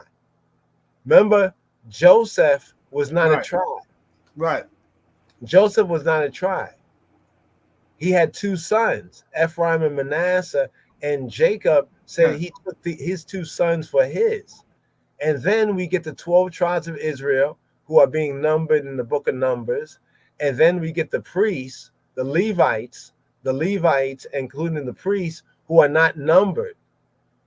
You see what I'm saying? Because their service is separate. The 12 tribes are being numbered for war when they enter into the land of Canaan, but the priests are not part of that number. So actually, there's 13 tribes at one point. Yes, sir. There's 13 tribes because Levi is the Levites' inheritance is the Lord, is like the tabernacle. Right. But here's the part I wanted to show you here in Genesis 47:22. It says, only the land of the priests bought he not, for the priests had a portion, right, assigned them of Pharaoh, and did eat their portion which Pharaoh gave them, therefore they sold not their lands. So when we look at this over here, and you know what Joseph, he kind of makes this whole thing, and he sets this kind of legislation right here. It says, and Joseph made it a law. Joseph made it hawk. He made it a hawk, right? He made it a statute, a law over the land of Mitzrayim, the Tawi, the two lands, to this day that Pharaoh should have the fifth, except the land of the priests only became not Pharaoh's. So I want to submit to you, said the priests or the princes. So was Joseph and the Israelites like priests? 'Cause remember, Jacob blessed Pharaoh. Remember, Jacob had blessed Pharaoh. Remember when they saw Jacob, they were like, Yeah. wow, you're so old. How old are you? It's almost like at that time, they never really seen a really old man, or when they saw old man, it was a wonderful thing. So they saw Right. Jacob and they was like, how old are you? And the Pharaoh starts to reason with him. And then before he leaves the great house, Pharaoh, right, which means the great house, before he left the great house and whatever king there was, he blessed the great house. It says he blessed Pharaoh. So think about that for a moment. Yeah. Who usually is the one to bless? It's not a priest. That's a priest. It's a priest that does the blessing. Right. You know what I mean? We as the people, you know, we are called. The priest is the one that say, "Bless you all the Lord." Right. You know what I mean? And we say that he is blessed. What we say is that he is blessed. Baruch. We say Baruch, right? When the priests say Baruch, right? Bless y'all. You know, Yahweh. We say Baruch. We say he is blessed. You see what I'm saying? In a sense, we're not really blessing him because what does it say? Without exception, the less is blessed of the better. Mm-hmm. You know what I mean? But we bless him by increasing his glory, his honor, you know, his kingdom. So here's just to show you that Joseph had made a statute or a hawk, right, which is a statute or ordinance. You know, this is interesting because hawk comes from hakak, and hakak means to engrave. Think about it for a moment. In Egypt, didn't they engrave things? So it says he made it. The word hakak means to hack, to engrave, or to inscribe something. And it says law is being cut in stone or metal tablets in primitive times. Mm-hmm. So it said that Joseph in Egypt, he made it a hawk, right? A statute or a law. King James says law. That's not really, that's an incorrect translation there. He made a decree, or ordinance, a statute over the land of Mitzrayim, that the land of the priests, right, could not be taxable. Yes, sir. So I submit to you, maybe some of, because it seems when we get into Exodus, some of Pharaoh, this new king, and his people, they kind of hating on the Israelites. Mm-hmm. They thinking like the Israelites, you know, got a good thing. Right. And remember, when the Israelites came in, they're coming off of a famine, right? Yes, And sir. Joseph puts them in the best lands, right? And Joseph schools them how to talk to Pharaoh. Right. When you talk to, some kind of way. Yeah. exactly. When you talk to Pharaoh, don't say you're shepherds. He tell them, don't say you're shepherds. Say you're cowherds. He say you're cowherds. In other words, you know, like cowboys or cowherds. Right. So that separates them from what they call the Hyksos, right? Because they said the Hyksos technically meant sheep herders, right? Well, the Hyksos were more like the Edomites. Biblically speaking, the Hyksos was more like the Edomites. Mm. But the Edomites was like a mixed group. I don't want you to think about it like some of the camps think the Edomites, like that. The modern Arabs, right, are like Edomites. Right. If you can receive it, they're really the Edomites. Well, that's why when I say Saudi, you know what I'm saying, Saudi Arabia, you know what I'm saying, I say East Saudi. Esau. Yeah. Esau, because remember, Esau, right? He married two Hittite women. Mm-hmm. Now the Hittites are Turkey. You know where Turkey is today? Yes, sir. The Hittites are there. Yeah. And now later on, we'll get the Ottomans. Right? North or Eurasia. Exactly. So if we study these people in history, we'll recognize that that these people, at least we know them today as being white peoples, like the Ottoman Turks were white peoples. Well, some of You them were know, swarthy, you know what I'm saying? They had different features, I suppose. listen. You don't want me to pull up some Ottoman pictures, and we'll see some historical pictures. Yeah, They drew themselves pale white. This right. is the real whitening of Yeah, that region of the world from the right. Ottoman time. Remember, the British beat the brakes off of the Ottomans, and they took over the Levant. You know Right. what I mean? And then they Yes, did that Balfour Declaration, and the European Jews, then twisted their arm, and then they took that land. Ken. So when we look at the historical, when you talk about the time spaces, Yes, I. this time is very close. All this time is very, very close. You know what I'm saying? This Yes, time I. is very close and everything. But yeah, my brother, I know we've been on for a moment, but just chopping it up on a few Yeah. areas right Thanks. You here. know what I'm saying? Yes, I. Give thanks for having me on. You know. Yeah, man. Yeah, man. I hope the people, get something out of this. This wasn't our usual kind of, reasoning presentation, but sometimes we want to chop it up like on, some special subject matters. Hopefully, if the eye has like a presentation or something Yeah. that I want to bring forward, I definitely want to dig. I want to dig into that idol. You know what I'm saying? That the which one? definition, what the definition of an idol. You know what I'm saying? Because what most people confuse is what an idol is. Because we have like American Idol, and people idolize people who are famous and whatever and what have you, and you know what I'm saying, and they confuse when an idol is described. Idol is something that's made with man's hands, and that is worship. Here, let me give you this one right here. This is That's the right. bonus. I'll give you this one. So you see what I just did right here. I'm using the my sword, this Right. software on the phone. You can download. It's very Yes. good, and you can see I already have like the Strong's words Right. already open. Right. For like study for quick Right. reference. Makes ye shall make idols. So I'm you I'm have gonna notice, I'm gonna notice what it says right here. Leviticus 19:4. It says, right. "Turn not to idols." Like, don't turn your face like in worship to Yes. idol. So, Right. an idol is a leal. A Uh-huh. leal. In Hebrew, the word for idol is a leal.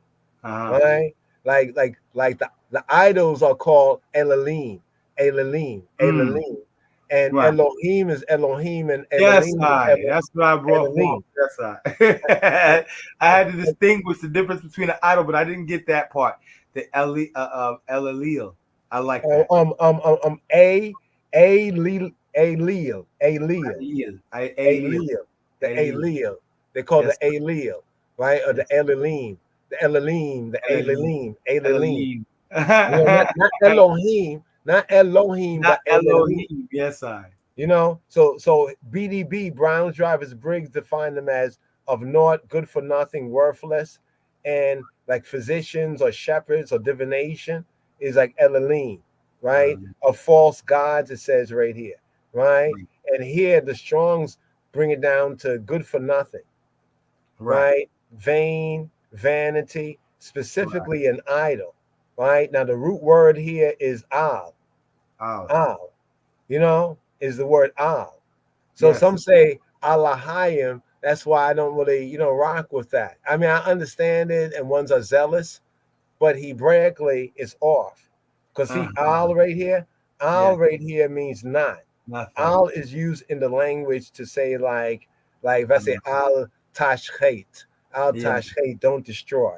Al Mm. mean like don't. It's a negative particle.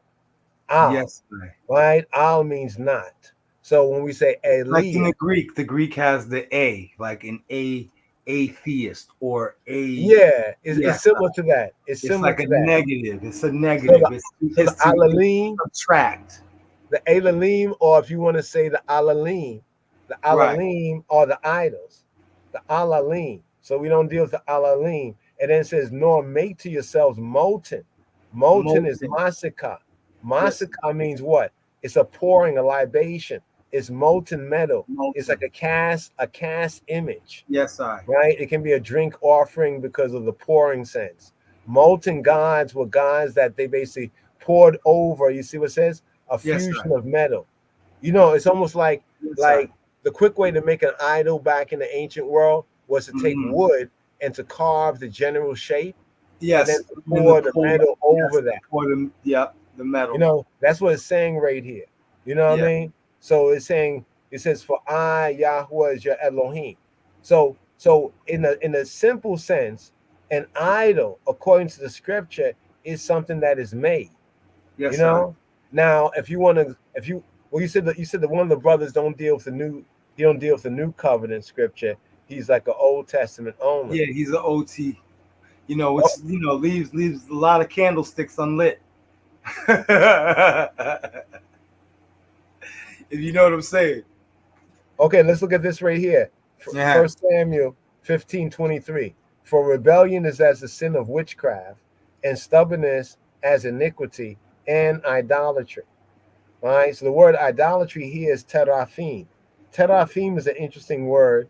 It's idolatry, teraphim. You remember when Jacob escaped from Laban, right? Yeah. His white uncle. When he escaped from Laban, what did he do? His evil uncle, his wife Rachel, she stole her father's idols, and Can. they were these teraphim. Yes. Teraphim. You ever see like some people have little figurines and statues Yeah. of their family back in Rome and in Greece and in Mm-hmm. certain parts of the world? They would have these little like a family got a household shrine, Right. like the Asians. Some Asians still do it. Like the Right. teraphim is said to be like a kind of a healer because of the word Rafa. But what they really were like they were small little figurines, and then there Yeah. were large ones. It's like a mannequin. Yeah. Yeah. Imagine a mannequin. David had a teraphim too, but some of the Israelites, what they did is they didn't worship this, but they put their armor on the teraphim. It's almost like you put your armor on a dummy, a mannequin, to Yeah. keep the armor, so you can grease and oil the armor and keep it ready. So when you have to put it on, it don't crack up. It's not all dusty and crusty. You know what I mean? You keep Right. your armor. Because remember when David, when his father-in-law Saul wanted to kill him, he sent men because David married Saul's daughter Micah. So Yes, sir. like on their honeymoon night or one of the nights they were like, I guess in the honeymoon time, Saul got in his bipolar mentality and he sent men to kill David. And so when his wife knew it, she told David to flee. And what she did, took his teraphim, and put it in the bed, and Yeah. took a pillow of goat's hair and put it on there, and then covered it up and said, "Yo, he's sick." You know what I mean? Yeah. So the point I'm making right here is that the teraphim, we get a description of how it was used in David's time. Some people actually had like a life-size mannequin, like an idol, of their ancestor or somebody in their family, and they worship this. So I'm trying to Yeah. give the eye a My idea. father was in the Yoruba, so I know all about that. Okay, He, okay. So yeah. like Yeah. making these, it could be any size. There were small Uh-huh. sizes, but there were also large sizes of it. Mm. Now, here when we get to the New Testament, notice what New Testament says right here in Colossians. It says, "Mortify therefore your members that are upon the earth: fornication, uncleanness, inordinate affection, evil, concupiscence, and covetousness, which is idolatry." Is this verse saying that covetousness, right, Mm. pleonexia, right, which is greed, desire to have more, covetousness, or desire to have what fraudulency, extortion, avarice? That here is saying that covetousness is idolatry. Is that telling us that covetousness is idolatry in the spiritual sense of it? Like, okay, idolatry in the Yes. physical old world Right. sense Right. was Because you're worshiping valuing something. Yeah. You're some valuing. statue, Right. some statue as a god or something like that. Right. So Right. today, when they idolize a person, that is, how can I say, that's the Greco-Roman way of thinking. Okay. Like you idolize a person. You can idolize a person today since we live in a very materialistic culture. You know what I mean?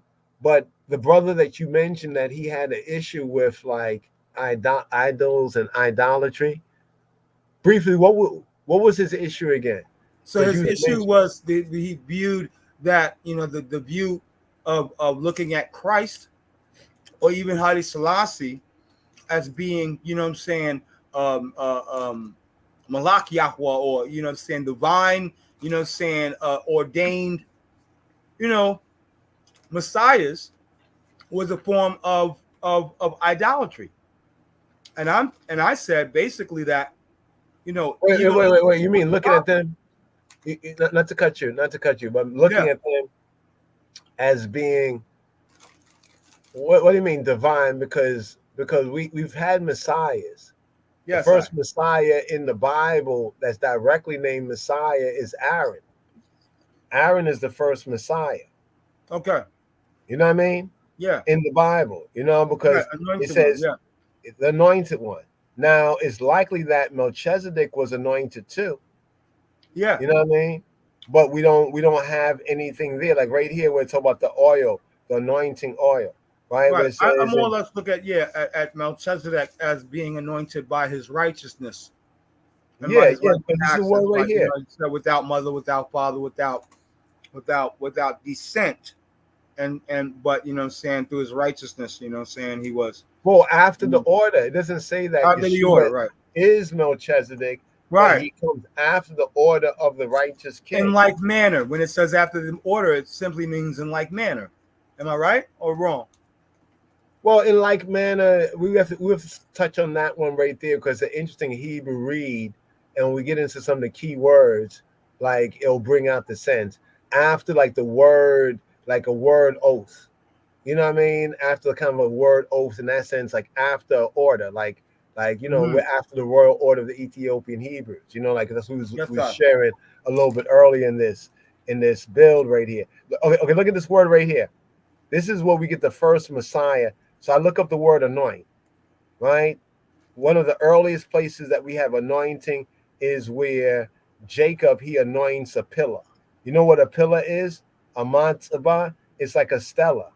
He anoints a stella, right? He anoints a pillar, right? Now, Okay. things that the patriarchs did were very like things that the patriarchs did, like with a pillar, right? Where Jacob he anoints a pillar and he declares that it's Yahweh, that the God of Bethel, his God, is things that later on in the Torah were forbidden.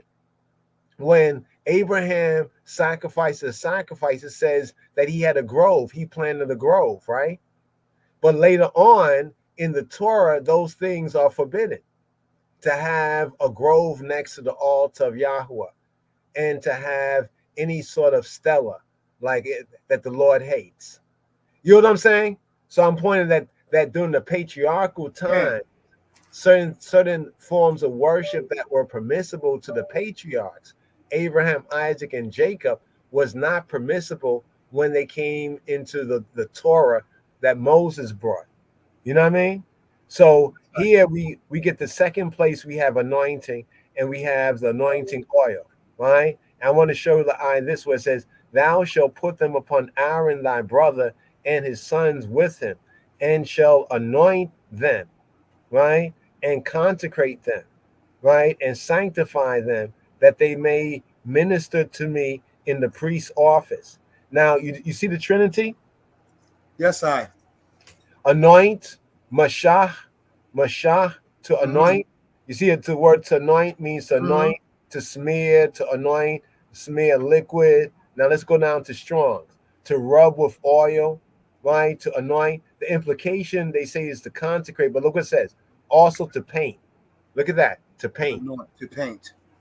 So Mm. think about the paintings. That's why paintings were not considered idolatry. Idolatry. Somebody could have a kind of a covetous mentality, and covetousness is idolatry, the Bible says. So in that sense, it's not the painting that is bad, it's that the covetousness that's bad. Right, right, right, You know right. what I The mean? value that they place upon a material thing.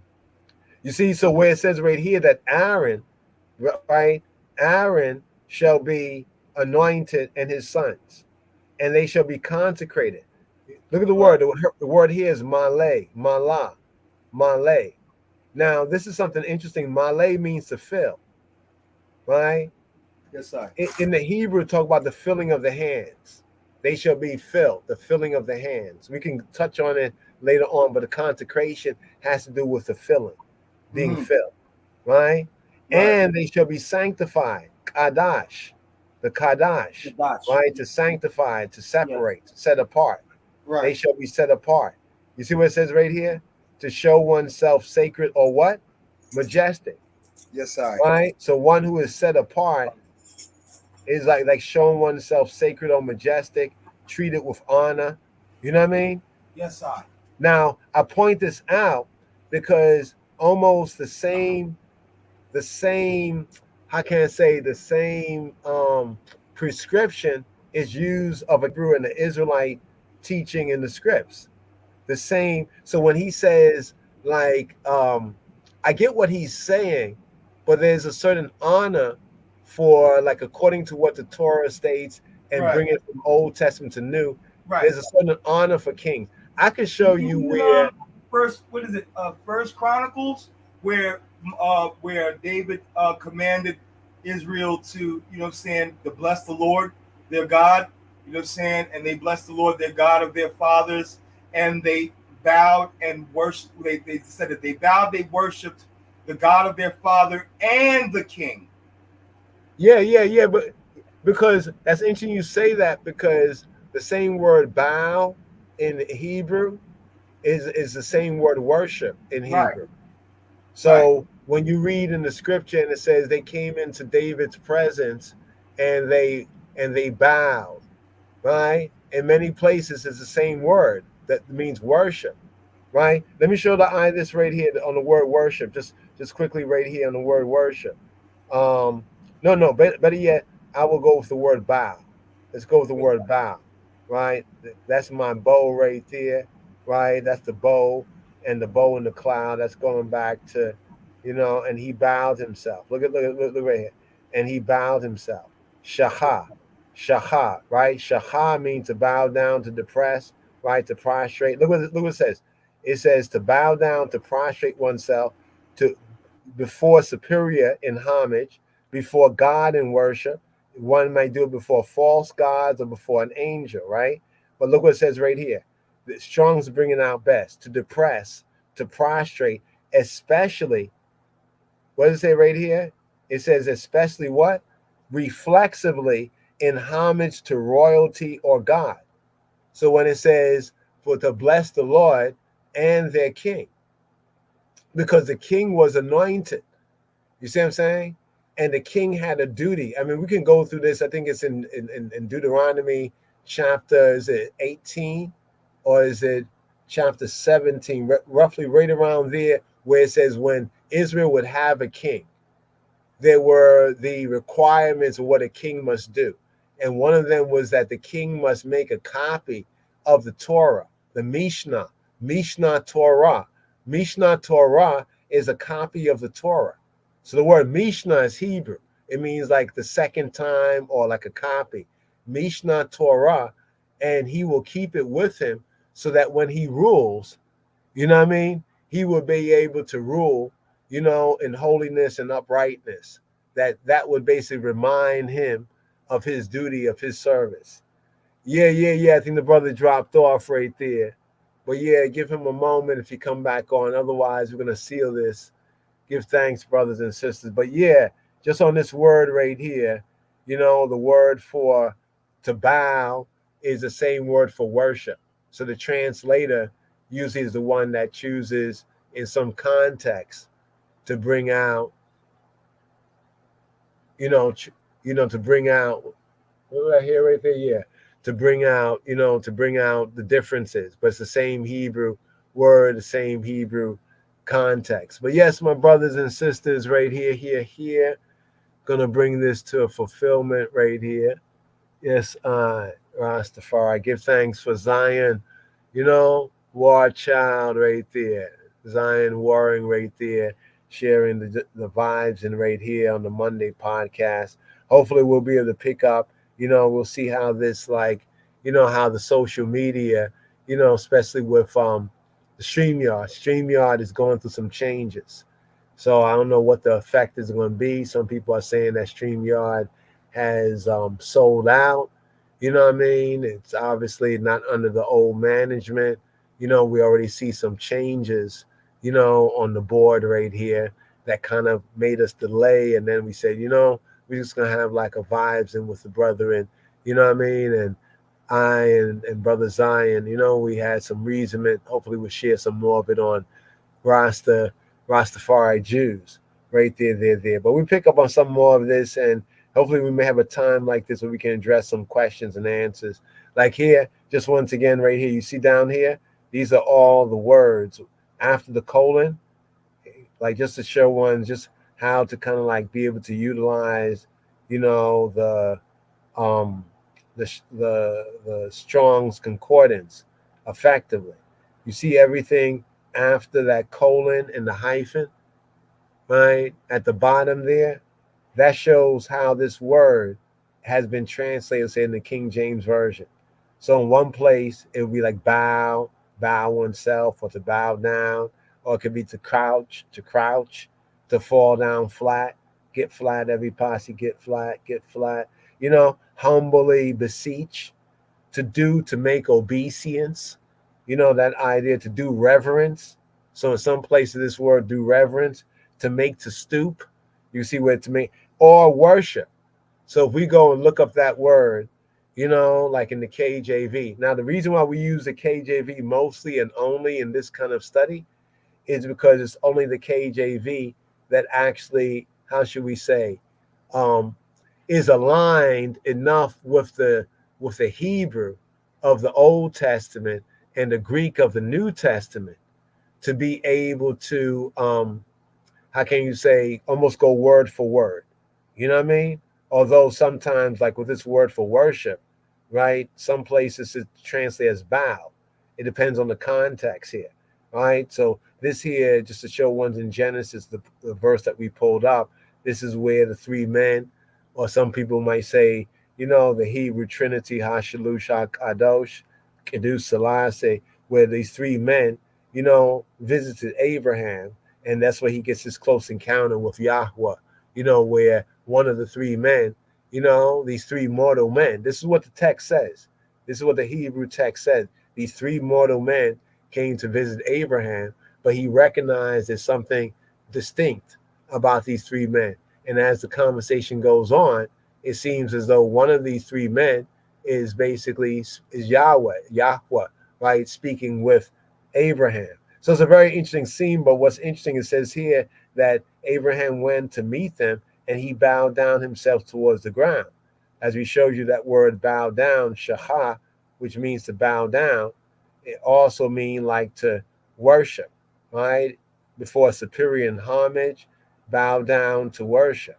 It also can have the opposite, depends on what one's bow down to. You know what I mean? What one's depress themselves, or what one's what says in homage to royalty. So the royalty, Hebraically has that honor because of the anointing and because they're ruling over Israel, right? Therefore, like what it says, like to whom more is given, more is required. So in that level right there. But it can clearly be shown in the scripture. But the translators sometimes, I'm not knocking the translators. I'm just saying that in some cases of their translation, you know what I mean? I guess they like if it says that and they worship David, then people might get the wrong idea. But the word to bow down, they bow down to David, because of that anointing of Yahweh Eloheinu that's upon David in that sense, if you understand the connection right there. So I'll pick up with the brother on that reasonment that he brought forward. I think it's an interesting reasoning, and some more to come. Yes, I, Rastafari, give thanks, brothers and sisters and brothers right here. We're going to bring this to fullness. We had a lot of board trouble. So some of what we would have prepared, some of the recordings, as well as getting into some of that was, not feasible early on, but hopefully we can, build on this kind of a platform here, and bring out some Q's and A's, some questions. If there were questions, being asked in the chat, I don't have the chat open right here. Hopefully we can kind of revisit some of these questions. And if we can keep some of the reasonments, in the Torah portion, reading and feeding. In fact, let me just do this right here. just some homework for ones and ones, so to speak, right? Let's see, where do we have the, let's see, LOJS, right? LOJS.org. There we go, right there. The weekly Torah portion, right? We're in this 40th, so ones and ones can kind of study up, you know, because ideally, you know, that would be what we should be, you know, like kind of like studying right there, and kind of keeping the reasonings as much as possible. Yeah, here we go over here. This week's Torah portion, reading and feeding. Okay, here we're at the 40th right here. And so one can see how we just went there, you know, right? So like the first reading, the second reading. So coming up for the new light, we'll be at the third day's reading, the Torah reading and feeding right here. One to one can see this right here. I don't know if we can extend the page. No. So right here, and this is the Torah reading and feeding, this portion outline. There's this free PDF one can download. It's kind of like a point of reference on what has been said concerning, you know, these Torah reading and feedings by other scholars, other, you know, Yehudi, you know, past and present, you know, just to kind of sharpen I and I, and we can come reason on it. So here's a portion commentary here. We'll touch on this a little bit more, brothers and sisters and brothers. Here, this Torah reading and feeding right here for Balak, right? Balak, Balaam. So if you go to the page, there's some of these kind of slides right here that go into a little bit more of the, you know, of the portion, the words, you know, the meaning of some of these words right here as well. So here, yes, I, Rastafari, yes, I. So, you know, Yeshua bless the eye and keep the eye, you know, cause his face, his grace to shine on the eye, you know. Yahweh Eloheinu, bless the eye, keep the eye, cause his face, his grace to shine on the eye, gives the eye Yeshua shalom in the hearts, in the home, you know. You bless the eye, them health, you know, the health of your family, also the wealth that you need, you know, to maintain, you know, a blessed condition. Yes, I, Rastafari, Yeshua shalom. I. We can rely on the conquering lion. Most light, you're the only one we can rely on. Hail of the conquering lion. Most light, you're the only one we can rely on. In a pretty, in a jam, no. You know we are Israelite. Man, stand his plan. All he needs to do is follow the spirit, which is legit. That is how we'll all grow. Know him, Elohim. Man, stand his plan. All he needs to do is follow. Man, stand his plan. Man, stand his plan. Man, stand his plan. All he needs to do is follow the spirit, which is legit. That is how we'll all grow. Know him, Elohim. Yes. Shalom, Chaverim. Shalom. Yeshua shalom.